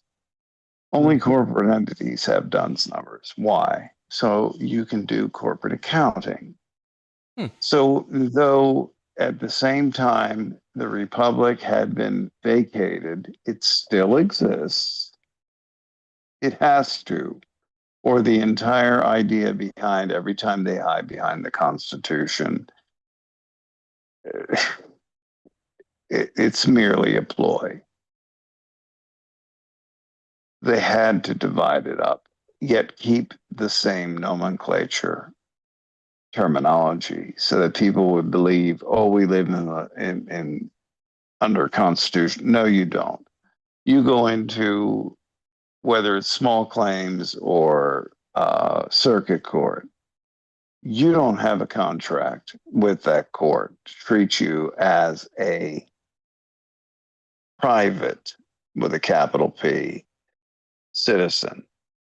If you don't have that contract, none of those courts are bound nor have any responsibility nor liability towards maintaining your constitutional rights.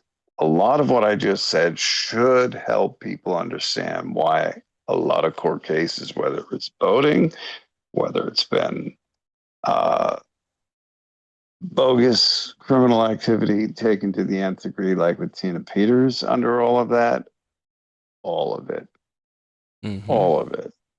is a constructive fraud. I don't want to hear the word Constitution. I've literally heard a judge say, I don't want to hear the word Constitution. Well, right. if we're not dealing about this, sir. Yep. Because you don't have a contract with that judge for that trial, for those rules of that court and that jurisdiction. If you negotiated that prior to, and the judge is going to be hard pressed not to have to negotiate, because that's admitting again to the fraud. All of these certain activities that people think they can engage in, and when they do, and it's not gone their way, it's because you don't have a contract with that court that says one thing: you're going to defend my constitutional rights, including 1st through 10th, but 5th Amendment, etc., included. So this is the nature of the constructive fraud. So if you're out there in sovereign citizen movements, good luck, because you've learned enough to get yourself in trouble. However, there is a real realm to that. And to get to that realm, you're not going to find a user's manual. You have to find people that are willing to talk, who are already there. And they talk because they know in their personal frame of reference that it is a constructive fraud, and it is, but a fraud is fraud, and fraud vitiates all. There is no statute of limitations on fraud, as there is not on any capital crime. Murder, kidnap, used to be rape, it should be. Definitely should be. A number of crimes. Why? Because those affect the value of the individual. And the value of the individual that is set at birth is in reality what underwrites the entire financial system.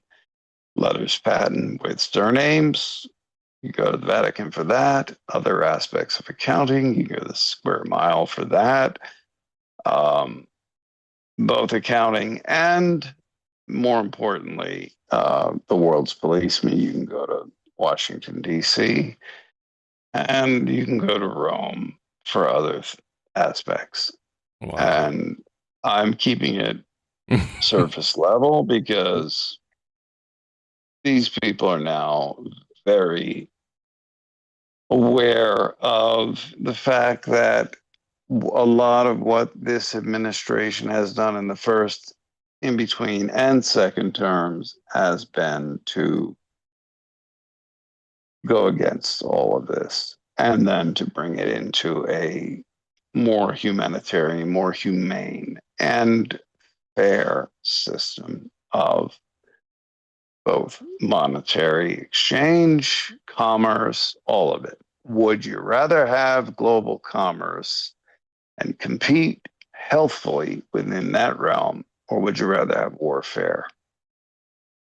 We are at that choice right now. And other things even overlap that with what's in the sky. and what's on the ground that most don't know about. All of that, nothing is independent. It is all connected. Mm-hmm. Absolutely. And I'm showing just a little thing over here for you guys just to see a piece of, and I'll drop the link, just a piece of what we're talking about here, guys. And I'm not playing any of this. I'm just laying it out for you. Essentially, this guy gets pulled over, no license, no registration. I think he had insurance, but no plates, right to travel, right? So things we've talked about before, and I'm just not going to go into it, but he got a good officer that actually called his supervisor, and the supervisor actually knew what was going on, and they didn't just rip this guy out of his car and send him to jail, essentially. But like I've been telling you guys before, because if he handled it properly, he would have a mighty lawsuit against them, against their bonds and oaths, which it's taken care of because they have bonds. They are agents and they have agency. And I'm never downing law enforcement in anything I'm saying. What I'm saying is if we all understood it better, law enforcement and us being covered by law enforcement would be a much more amazing thing. Especially, I'd have to say, especially with the American Forks Police Department. Mm. The Forks? What was it? American Forks Police Department. Not familiar. It's with Reckless Ben for the Lego thing. Oh, yeah, that's right. Yeah. They violated all those constitutional rights and fraudulent warrants, and they violated so many constitutional rights, even into the warrants. It's bad. Yeah, I never really the most I understand about it is like one guy took over another guy's business essentially, or basically stole a bunch of the Legos that were worth a couple $100,000 or something like that. But I mean, I'm pretty much in the dark. Yeah, so the gentleman who had the Legos put the Legos up for consignment, and the original store owners were selling them on consignment, and then Brandon Best and Brandon Johnson, I believe, came in and did a hostile takeover on the store through the owners of Bricks and Minifigs Corporation, and they took over the store, and they knew the what do you call it, the Star Wars Lego sets that are very rare. They wound up stealing those. They have all the evidence for it, and so Mr. Johnson, being friends with a couple of the police officers, wound up making personal phone calls to two of the police officers, asking to get the YouTuber Reckless Ben off of his case, off of his butt. And the police officer, actually, I was doing a lot of research into this, and the American Forks Police Department actually has a lot of past history of negligent violation, constitutional violations of people's rights,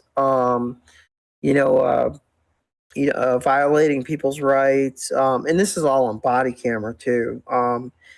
And so the Mr. Johnson, Mr. Best, we're all working with the police department. I'm not sure about the judge or not, but the judge did sign off on the search warrants, and it was search warrants just for Legos. And the police officers wound up arresting the YouTuber and the friends, but it wasn't a search warrant. It wasn't a warrant for arrest. It was a search warrant to find stolen Legos. And then it turned into be this ridiculous multi-conspiracy with the American Forks Police Department and the Bricks and Minifigs Legos Corporation, and then when the CEO and the CFO, I believe the brothers, went onto mainstream media, podcasts, social media, other YouTube channels, started giving their side of the stories. And every time they talked to some other person, and when they went to CoffeeZilla, did his due diligence and found out that they were lying, the owners of Bricks and Minifigs, and multiple constitutional attorneys got involved, and then they wound up putting a gag order on Reckless Ben, or I forget his last name, Ben, and the picture of that guy right there, he's the owner of the Legos. It's actually his dad that owns the Legos. Like, his dad was sick with cancer, I believe, or is sick with cancer.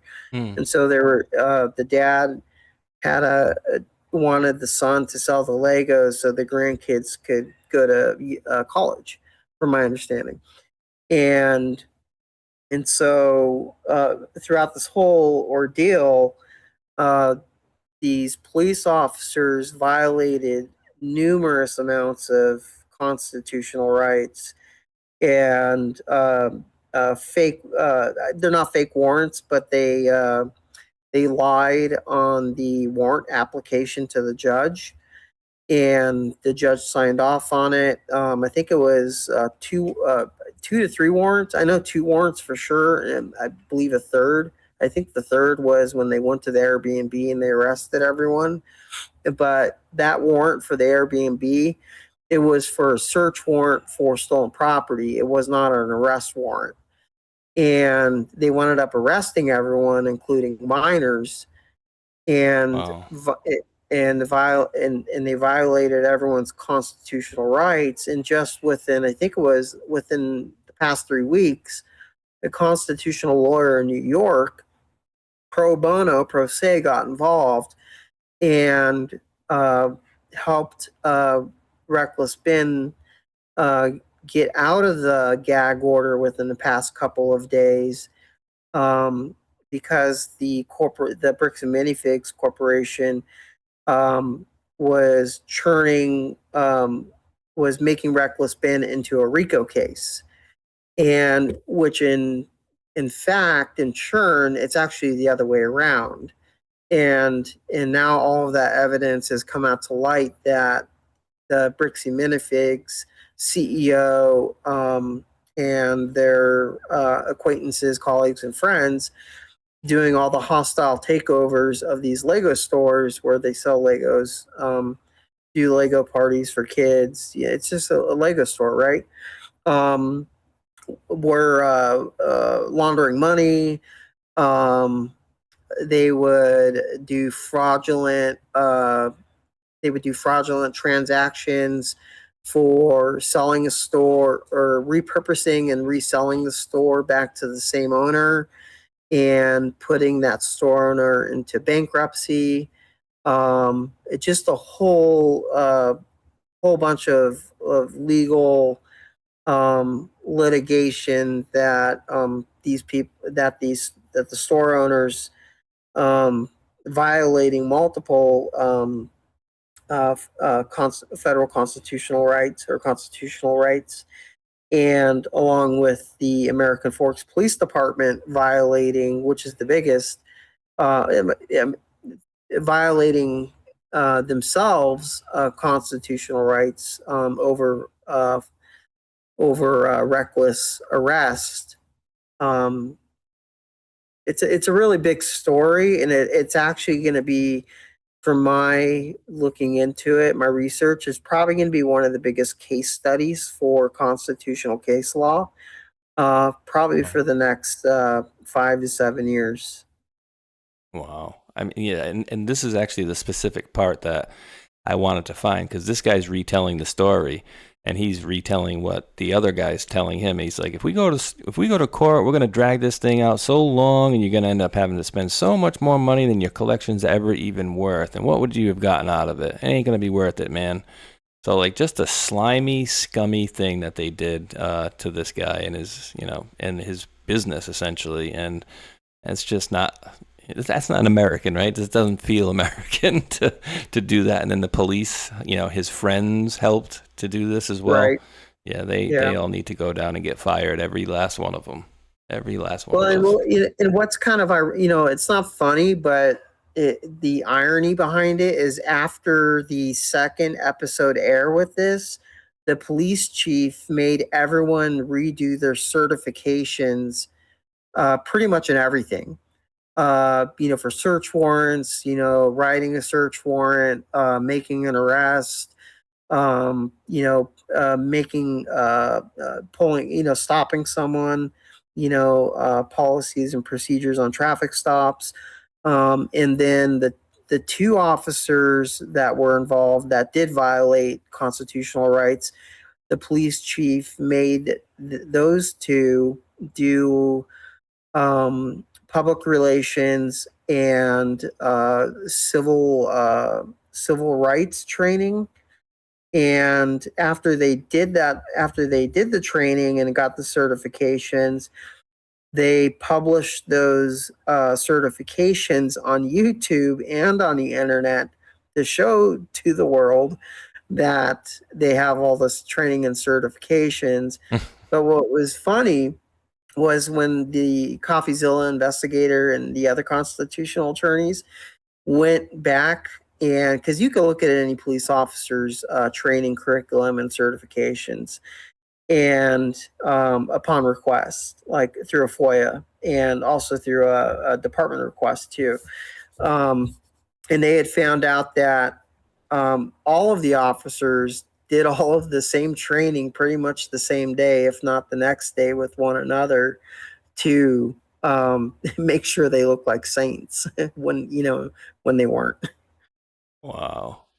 It's just so slimy. Yeah. And people in power taking advantage of their power, and hopefully everything gets adjudicated the right way. You know what I mean? So hopefully they can this guy can countersue back for more money. I always feel like that people should be able to at least countersue to recoup, the money, lawyers' fees and whatnot when people do, or say if you get sued, frivolously or something along those lines. But yeah, that whole story is just freaking absolutely wild. Who the hell, $200,000 in friggin' in this stuff. This was like a 2-minute video, but I'm not going to play this. I'm probably going to play like, I don't know, 30 seconds or so. Let me see. It's a minute and a half, but I think we get out most of what we need quickly. Operation Paperclip brought over 1,600 German scientists into the United States government after World War II, including individuals who had conducted human experimentation in concentration camps. The CIA and military were aware of their backgrounds and recruited them anyways. In your research, did you find direct documentation between Paperclip scientists and the development of MKUltra's experimental protocols, specifically the use of mescaline, hypnosis, and sensory deprivation, which were techniques also documented at Dachau? Absolutely. Kurt Blume, who was the chief of biological weapons development for the Nazi government, came to work for the CIA. So did Walter Schreiber, who was the Surgeon General of the Nazi Army. I can just tell a brief story. When I was researching my book, I found what I think might be the first secret CIA prison or black site. It's a nice chalet in Germany. And the guy who now owns it took me into the basement. He said these were the cells where the MKUltra officers, working side by side with Nazis, carried out those gruesome experiments, which were actually just continuations of the experiments that those Nazis had been conducting just a few years earlier right down the road. Just for timeline and clarification, these experiments were happening after the Nuremberg trials, correct? So the CIA would have known that these were crimes against humanity.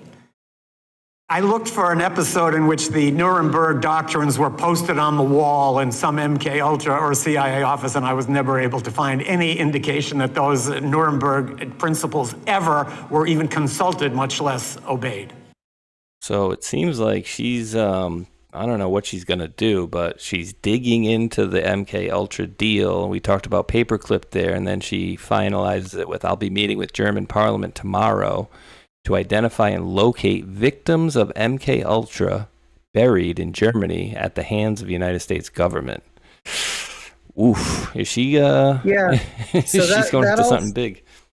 Yeah, so that all started with the OSS, the predecessor to the CIA, under Dr. Sidney Gottlieb. And Dr. Sidney Gottlieb and his Donovan and they gave the approval brothers.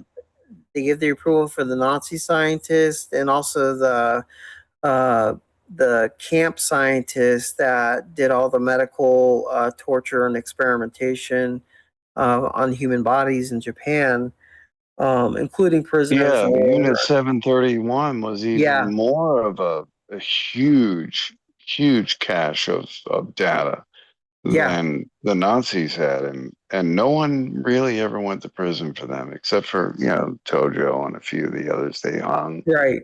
But yeah, and so Dr. Sidney Gottlieb was the approval officer for bringing the majority of the scientists, technicians, medical staff over here to the United States to come and work and build up the medical biological research and development systems or departments here. And so Dr. Sidney Gottlieb is one of the top 10 people approving all of the original beginning of MK Ultra from bringing Nazis and a lot of people have problem with the moral standing of that, but I ask one question: would you rather us get all of the data following World War? Not you, Mike. I'm just asking the audience in general. Yeah. Would you rather the United States get all of the data from Unit 731 and related entities in Manchuria and in Japan proper, and all that was done, horrific as it was, in both places with Mangala and the other crews in those camps? Would you rather us get it, or would you rather, or the Russians and even the Chinese? Mm-hmm. It has to come to us. It's the reality of the horror of it all dictates that we get and we did. And Paperclip and what worked out over a 10-year period with MacArthur. I'm sure he had moral, difficulty with it, ethical, but in the long run, it was imperative that we got the data. And it's just the reality of post-war horrors that we had to take, we had to get. We brought over Reinhard Gehlen, who was a general in the Knights of Malta, considered that a higher calling than his SS generalship. And he was he was the top counterintelligence guy regarding Russia, the Soviet Union then. And yes, who would you rather this fall into the hands to? The Brits? They couldn't afford to do everything that we did. The French, they're clueless after the war, or anyone, or Russia, because we were the four main divisional powers following World War II. No, we got it all. We had to get it all, and we got it all for the right reasons. As horrible as all that data is. I remember seeing, you ever see that video of I think it was from Russia. It was like a dog's head on a table, and it like had all these wires going up to it, essentially, where they were claiming they were reanimating. Yes. And they hit the table with the hammer, and you could see the dog's ears like move. It was weird because it was sensing things. And just so everybody knows, it literally had no body. The head was gone of this dog. So they were doing certain things. And that's the very basic stuff that you know about. Yeah. And did it continue? Yes, because other countries continued it. Yeah, and they started this stuff before the war ended, though. Worse. Right? Hmm? Didn't they start pulling scientists and stuff over before the war was even over, right? Well, with paperclip, Magnus von Braun, Werner von Braun's brother, Werner had broken his arm in something and in a cast. You had Dornberger, who was his superior but lateral co-worker. You had many, and they all decided at the end of the war in a chalet where they had the top 500 scientists and technicians and their families with them. All of them couldn't have been brought over, and a lot of them weren't. Many of them made it to Russia, but they weren't the cream of the cream. We got the cream of the cream. We got the documents in the bottom of the coal mine shafts in Mittelwerk facility in Nordhausen. We got all of this information. Why? Because Dornberger and von Braun and many of the other scientists with them, the names are known. If I were to repeat, I just can't recall a lot of them right now. I've forgotten more than I know about that subject at this point in my life. But they decided, A, the Brits couldn't afford them. The French were useless. And I'm not saying that negative towards the French at all, or the French people. It was just the state of their government, Vichy France, all of that had gone on. They were not equipped in any way, shape, or form to take on these scientists. The United States government, yes, we wanted them. Magnus von Braun rode down on his bike, met with the sergeant and at a frontline checkpoint. The rest is history. But they chose us because they knew, A, there was a new invention called the atomic bomb. B, they had the beginnings and all of the foundational aspects of rocketry, which would be a delivery system. So they chose America because of, and also this is also written in their private writings, that we would take the moral high ground with it. And we did. And yet, yes, there are trade-offs you make that people don't like, but they're the realities of this world with that kind of weaponry, that kind of future, and where all that went. And it went 127 had to do with rocketry that was sent to Fort Bliss and Huntsville and various locations before there was a NASA. And then as far as the medical and the biological, that was all kept far, far more quiet because of how they went about doing unabashed human experimentation. So you roll that all up.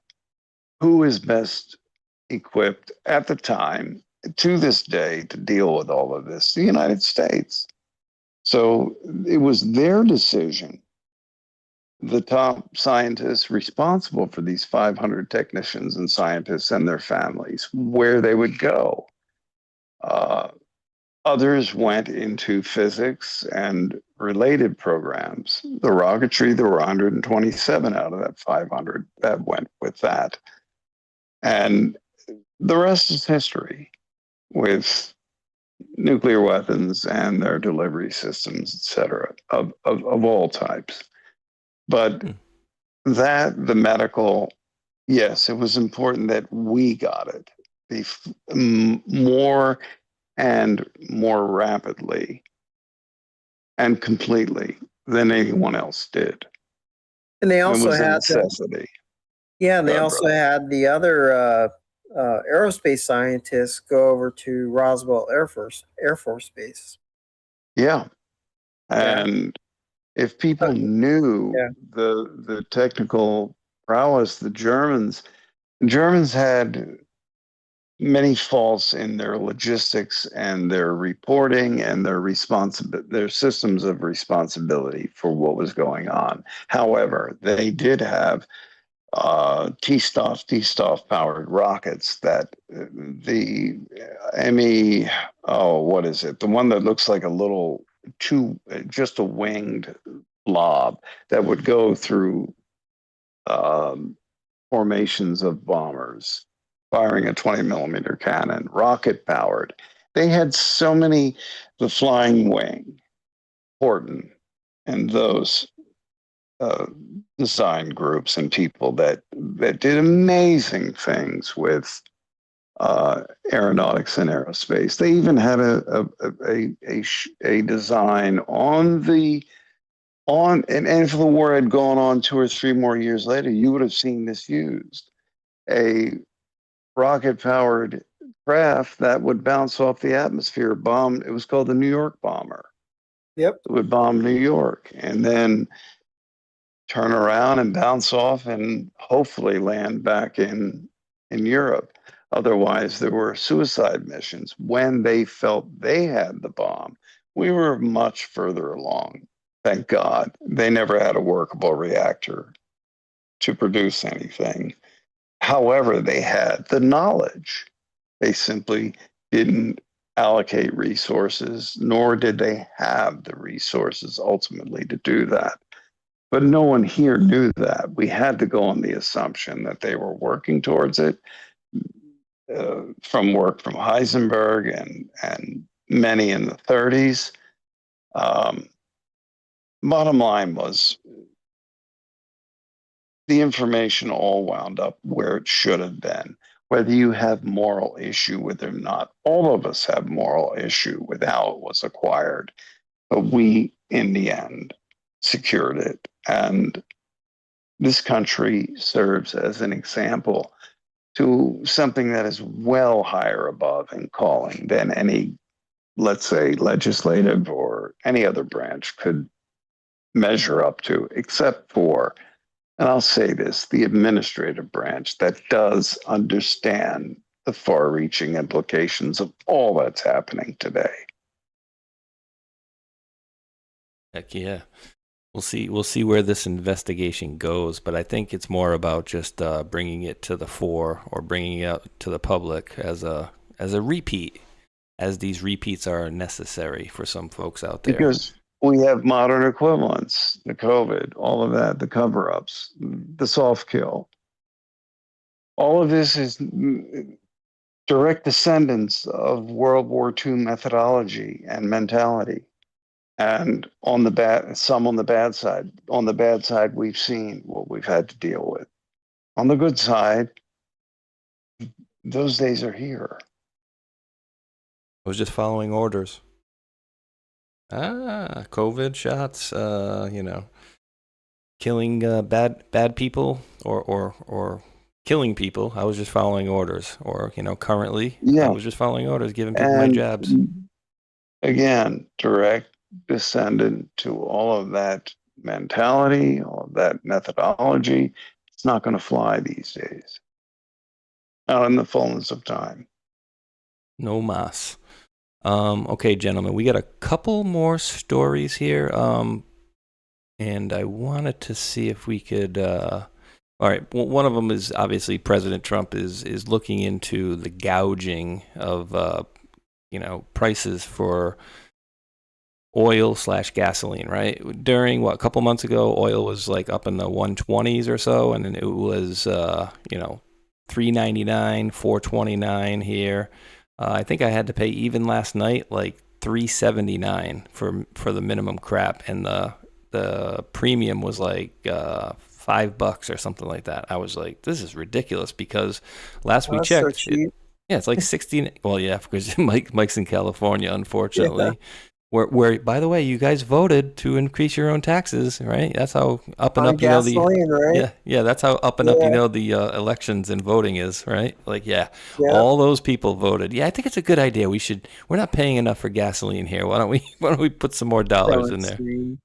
Yeah, so I mean, it's just more proving the it. usual shit's fuckery. Yeah, and speaking of, I'm convinced old Mitch is a goner. He did the, Windows power down 2 or 3 times as he's making a speech. Oh, we got this over here.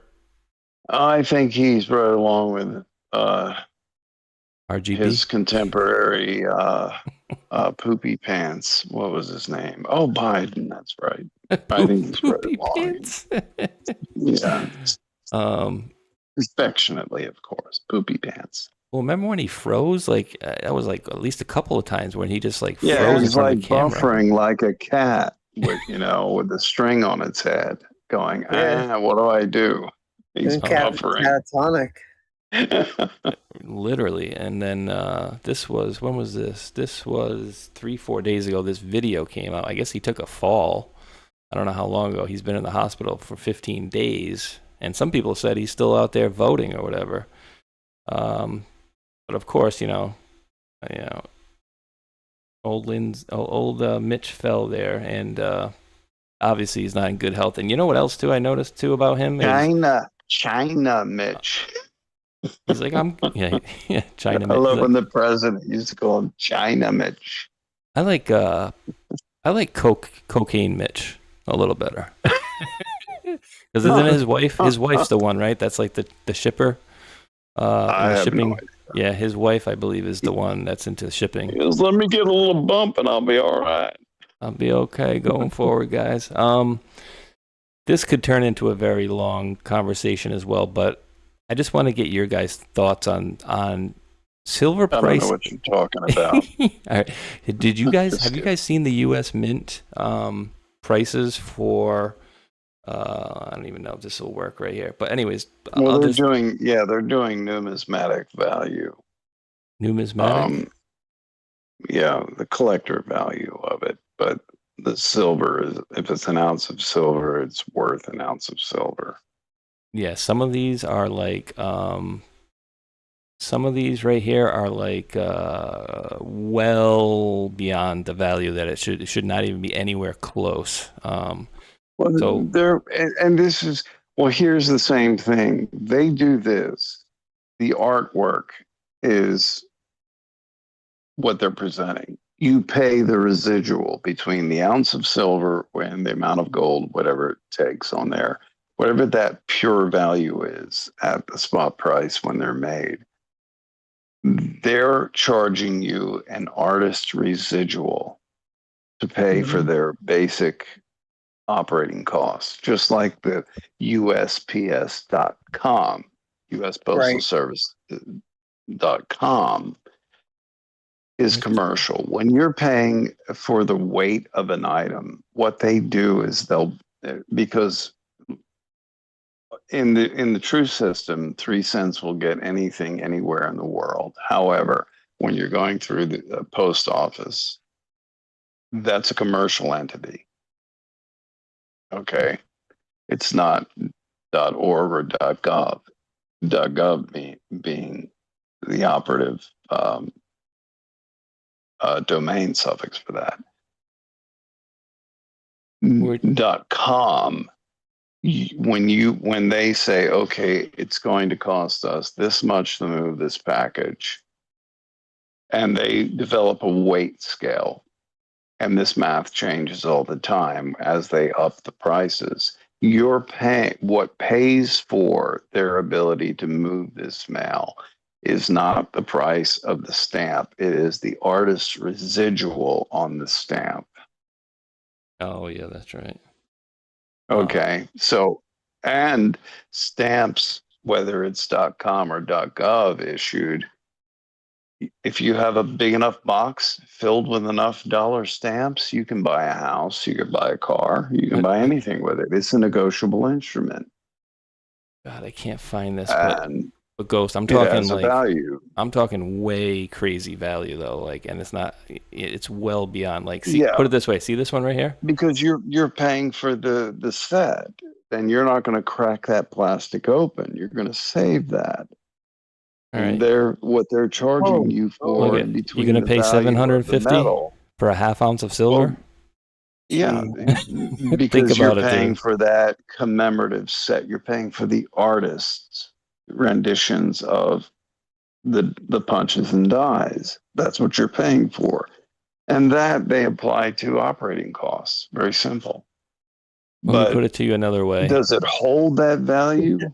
For the, That don't as look like many. an artist taking his time on that. Ghost, let me put it to you another. Let me put it to you another way, my man. But it doesn't matter. They could put poop on it, an image of poop, and charge you the artist value on that for the But residual. It doesn't matter. You're just cutting it out in the shape of a thing there. Like I get the artist thing, but last time President Trump essentially came out and because he was talking about silver again. The last time he did this was, I don't even know, the last time when silver just spiked up to whatever it did.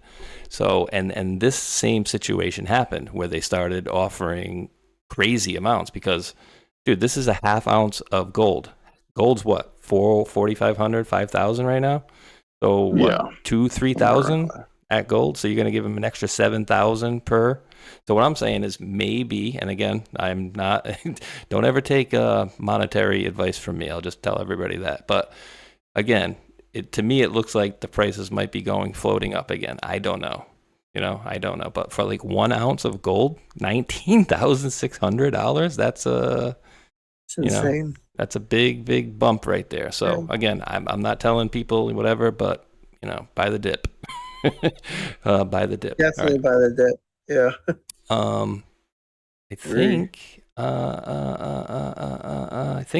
think that's it. This one I actually should have put this one in earlier. This one, he's talking about the parliamentarian.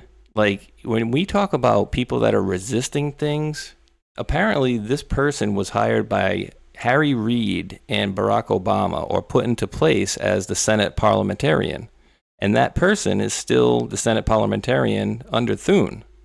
And so he's basically saying, the leader can fire her whenever and do it right away. She's been there for years and she's put there by Harry Reid and she's blocking all sorts of key legislation for us. So, and then the other side of it, it's like, well, do we need to pass all this stuff? Because he's essentially, close to undefeated this year as far as elections and the people that he's setting forth to go win the elections. So I don't know. But I think this lady needs to go, especially if she's fighting. Harry Reid machine is still alive. Hello, excuse me, I sneezed. There's a lot of people. There's always a wizard behind the curtain. Always. You've got to identify that. Unfortunately. Wizard. Oh, good, guys. I'm sorry. I sneezed. I'm sorry. How dare you? Look at Candace Owens and Sean Ryan got back together again, it looks like. So that might answer your question that you guys were asking off air. Sean is he's Mike. out True there pushing love. that shit. It's true love. That's why they're doing it. All right, let me round out this show and go thank a few people, and then we'll do some final words and stuff and things on the way out of here. I know that sounded very official. That's how I like to run a tight ship here. But no, thank you guys all for hanging out with us on this Tuesday. I'm going to go and thank Miss Josie Ann, who had also gifted 5 subscriptions to the channel. So thank you very much for that, Josie Ann. Truth Seekers TV dropped a $5 Rumble rant. Says, "Good day, fam bam. Can Ghost tell us his thoughts on..." Oh God, we're trying to wrap the show up here. This is going to be 5 hours. Armando Branco, good old buddy up there, love him to death. Look at the flags behind T. He's making a point there. Hermano Blanco? Branco. Blanco? Do you know Hermano Blanco? I know Armando Branco. Wait, we need to talk after the show. I haven't talked. If it's the same person that we're talking about here, I haven't talked or I have seen a feeling it is. Yes, I haven't seen or heard from him in a couple of years. But yeah, let me see. He says, all right, maybe we can pin this one and maybe you can give us a short answer for this one. Actually, I'll hold this one for the last one so I can just get through these. Cyrus the Great dropped another dollar holler. He says, "I told you Q dropped $250, dude." And then I quoted his post back to him that he was trying to get me to make heads or tails of. I said, Q is now on the FBI watch list. Oh God, dude, I've Mike, been on that. Do you have anything on that? I'm a founding member on that list. You better be careful, young man. But no, he's the previous posts, which he says, "Dude, I told you drop $250, dude." Here's his exact quote: "Huma, comma, Wiener's wife, comma, July 2nd, period, Delta, period, Q drop 250 period for 250th. But I was like, I appreciate it, brother. But no, I got you. I'm just busting his beans. We did ask about the UIF Corporation earlier there. Cyrus the Great, I did get that one. G Fonts says, I have a pretty good idea where the U.S. aid money for the trans comic book company in Iraq went. And then he dropped another one, and he says, opiates, and specifically because of the inclusion of fentanyl, has been the number one killer of Americans 18 to 49 or military aged years of age, more than heart disease. So yes, all right. And all right, guys, remember, if I don't get back to it, I'm going to pin this comment so that way I can't forget it, and I'm going to get back to that one in just a second because it's it's going to require an answer. GG be working it over here on Pill. Drop the cookie. Says, thank you, Spaceshot, for your years of dedication and sacrifices to truth, for truth to save America and her people. Appreciate that, GG. Just doing some podcasting here, but I do appreciate that. And I want my country back. That's all. I want a fair, easy country for everybody. So thank you for that. And then Sean Joe, Space Squad member, comes in with 1 cookie, 2 cookies, 3 cookies, 4 cookies. So thank you for those 4 cookies in a row. And then Sean Joe, and then GG, appreciate that cookie as well. And I'm releasing those scratchings. Now I'm getting back to the last post there from Truth Seeker TV, which was a question.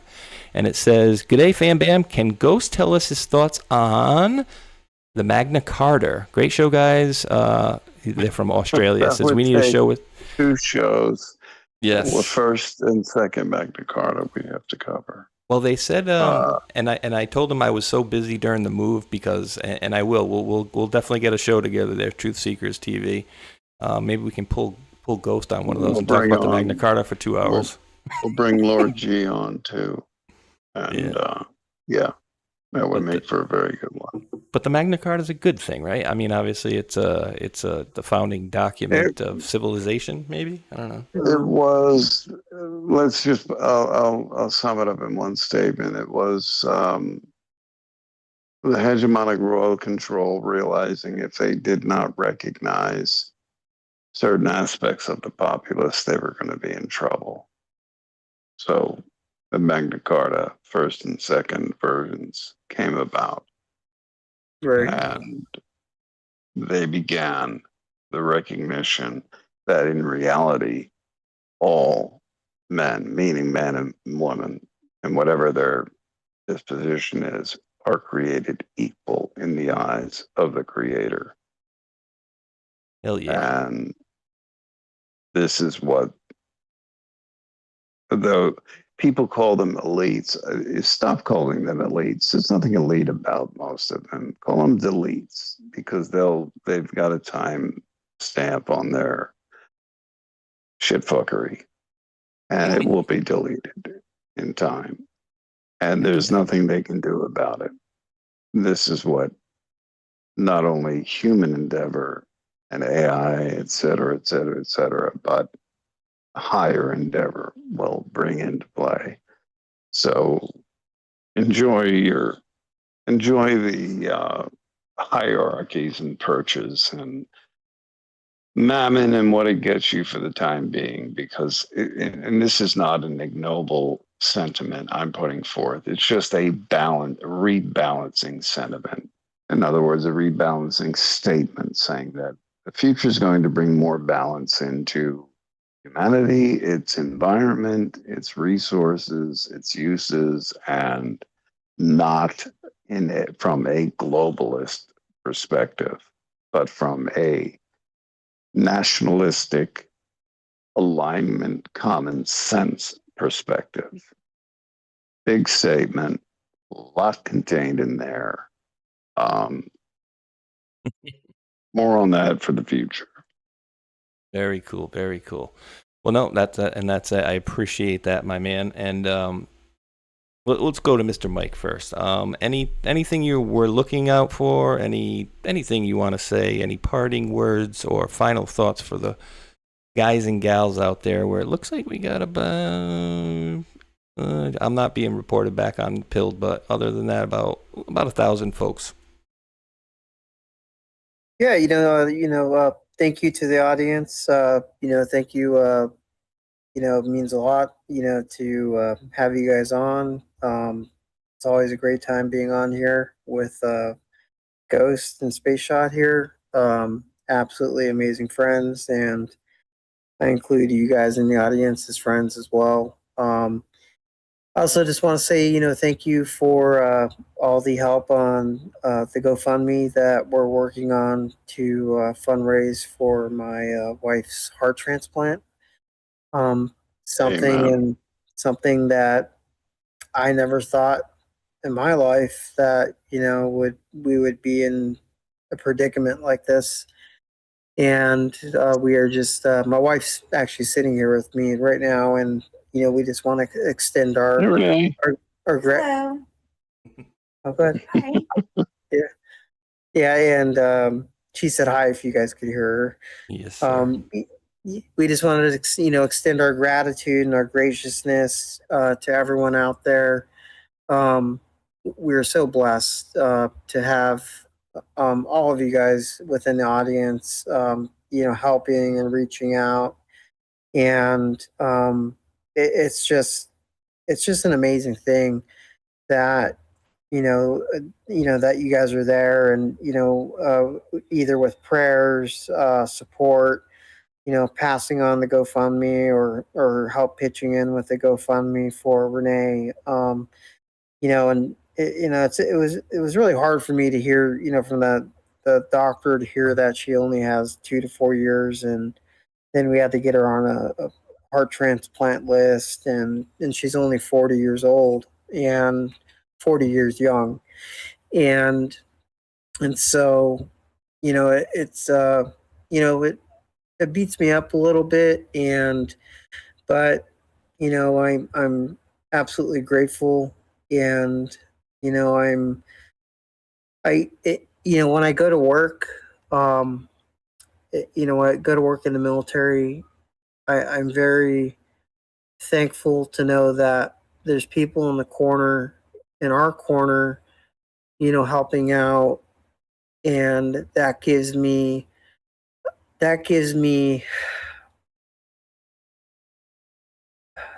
so much, like a safety net, or not a safety net, but like I guess you could say like a security blanket, almost, as childish as that sounds. Because I go out there and I deal with real world stuff, and just to know that there's other people in the world I hear with you guys, that actually take the time. You guys do care, and with all the prayers, the donations, whether it's $1, $5, or more, we're absolutely grateful for that and the support, and it just means everything to us, and to my wife Renee, definitely. And we just want to say thank you for that, and whatever comes up with the World Cup, and if it's not classified or confidential, I'll be more than happy to talk about it and share it. I'm always an open book when it comes to anything going on in the world. If you guys have any questions and you guys want to send a question to Spaceshot and ask something about anything going on in the world, I can always get an answer for you. And I could reroute it, or we could talk about it on the next show. And I'm just super proud for everyone on here. Proud for Ghost, proud for Spaceshot here, all of you guys in the audience. And I'm happy that we're going to all celebrate the 250th anniversary, of our country. Yeah. And from the bottom of my heart, my wife's heart, and our family that we have left, thank you to all of you guys. And if there's anything that anyone ever needs help with, I am a servant, and I'm here to help. So don't feel, please do ask. I'm always here to help anyone with anything, any problems that anyone has. I'm always here to help. So thank you. Amen, God brother. bless, brother. Yeah, amen and to you that. know what? I'm gonna say one more thing. I'm gonna put out there. We just had a power outage. So I was on backup power for about 3 minutes there. Everything's good. I'm putting out the $1 challenge. Look, if you've never done it before, so I didn't, and I did, anonymous. Look, whatever the amount is, but the dollar challenge. I'm putting out the dollar challenge because if you see all the, I know how large the audience is that you reach, Spaceshot, and they have been magnificent on every front. So I'm just putting out a friendly $1. It's so easy. Just click on it. And yes, it'll be a 23 cent or whatever tip for GoFundMe, but they've got to keep the lights on too. So please, $1, $5, and if you can, but just $1 from everybody who hears this. What an amazing difference it would make. And if this lady deserves it, this man deserves the pressures lessened as much as I, others, and all of you can possibly do. Please do it. I'm on my knees begging. I'm begging you. Okay, just $1. And if you want to do 5, 10, or 1,000, yeah, okay, no problem. But absolutely. But yeah, you've been magnificent to this point. No, they've been great. I was just gonna say, two people that are great people that are worth helping. Put it that way, and I can't just all about serving the country, humanity, everything, and you can't ask for better. And I'll go to the ends of the earth for them. I know many others will, and I'm just asking the audience, just $1 challenge. Absolutely. Yeah, and she's going to make it. This is going to be a great footnote in all of our lives. That would be amazing to. So I'll leave it at that. God bless everyone, and thank you. Oops, sorry, buddy. Yeah, it would be absolutely amazing to get a nice, good status report soon. That we got to get Renee over there and got her nice new heart and extend that life infinitely. So. Like Ghost and Mike said, we do greatly appreciate that, and even if you don't have $1 to give, we will absolutely accept the prayers, because prayer in numbers absolutely helps as well. And keep your heads on swivels out there, ladies and gentlemen. We'll see what information drops next. They're going after, or at least they're looking like they're going after MK Ultra. I don't know what her end goal is with that. She's going to go over to Germany and start digging up graveyards. I don't know what that just seems weird, but I think it's more about the exposure to us, the people out there. So again, thank you guys all for hanging out. Doc Mike, always a pleasure to have you on, brother. Ghost, the same as you. And Armando, if you're tuning in, we miss you, brother. We'll see you next Tuesday. And I will be off tomorrow. I'll be back with the Round Table and then Table of Titans on Thursday, and then back with these guys at I don't know, noon, 1 o'clock-ish. I don't know. We'll figure it out. We'll put a post out. We'll let you guys know. Tell us, save the time. All right, save the date, ladies and gentlemen. There. All right, so thank you guys. Can't ever forget to thank the mods as well, who helped myself and many others out there over the years. So your help is greatly appreciated as well. And for all of you guys, we do appreciate each and every one of you wonderful world patriots for tuning in out there. And until that next one, thumbs up, like, and subscribe. Peace.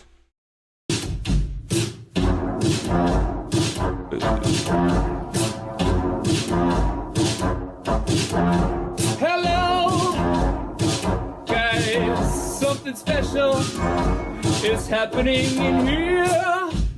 That's right, it's brackets and jackets, bringing it back for brackets and jackets. Special Epstein Island edition. That's right, folks, Epstein, Jeffrey Epstein, the man with the island, which is suspiciously close to Haiti. That's right, you see this man Jeffrey Epstein is funding lots of people. He's funding lots of people on the street to make sure his shit doesn't get out. That's right. They want the record sealed. And they're paying a lot of people. Epstein's paying a lot of people. Oh, boy. For one, he's got a whole Mossad media matrix in America. And I would bet you anything that Alex Jones is one of them. Prove me wrong. That's right, Cappy's in the portal. Cappy's in the portal. Cappy's in the building with songs about Epstein. It's Breakfast Jacket's Epstein edition. Guys, I had some epiphanies today. I had some real big epiphanies about some guys. A big network of guys and spies and lies and liars. All right, think about this for a minute, okay? The guy in Portland, the scientist that just got busted for producing CP, that guy is 1 degree of separation away from Epstein. Epstein, the investor that lives in West Palm Beach, Florida. I know a guy who lives in West Palm Beach, Florida as well. Investor as well. Also involved as well. And all is not well with these guys. The Florida boys, the Glow boys, the Scott Israels of the world. You see, Epstein is Hillary Clinton. And Epstein is Haiti. And Epstein is a big network of media assets. By the way, did you know that Steve Bannon was going to that guy for money? Also, Epstein is Epstein Oprah. Epstein is Chris Tucker. You remember him. Epstein is also Kevin Spacey. Epstein is also Prince Andrew. Epstein is also... Who else is Epstein? Who else is Epstein? Tell me. You guys know? Who else is Epstein? Is Epstein Big Pharma? Is Epstein Bryan Singer? Is Epstein Naomi Campbell? Yep, all of the above. All of the above. Who is Epstein? Epstein is the keystone of a whole motherfucking matrix. And once you pull it out, it all falls down. Dersh was there too. That's right, we're dropping red pills every day. Dropping red pills in the best kind of way. This is brackets and jackets for the denizens of islands.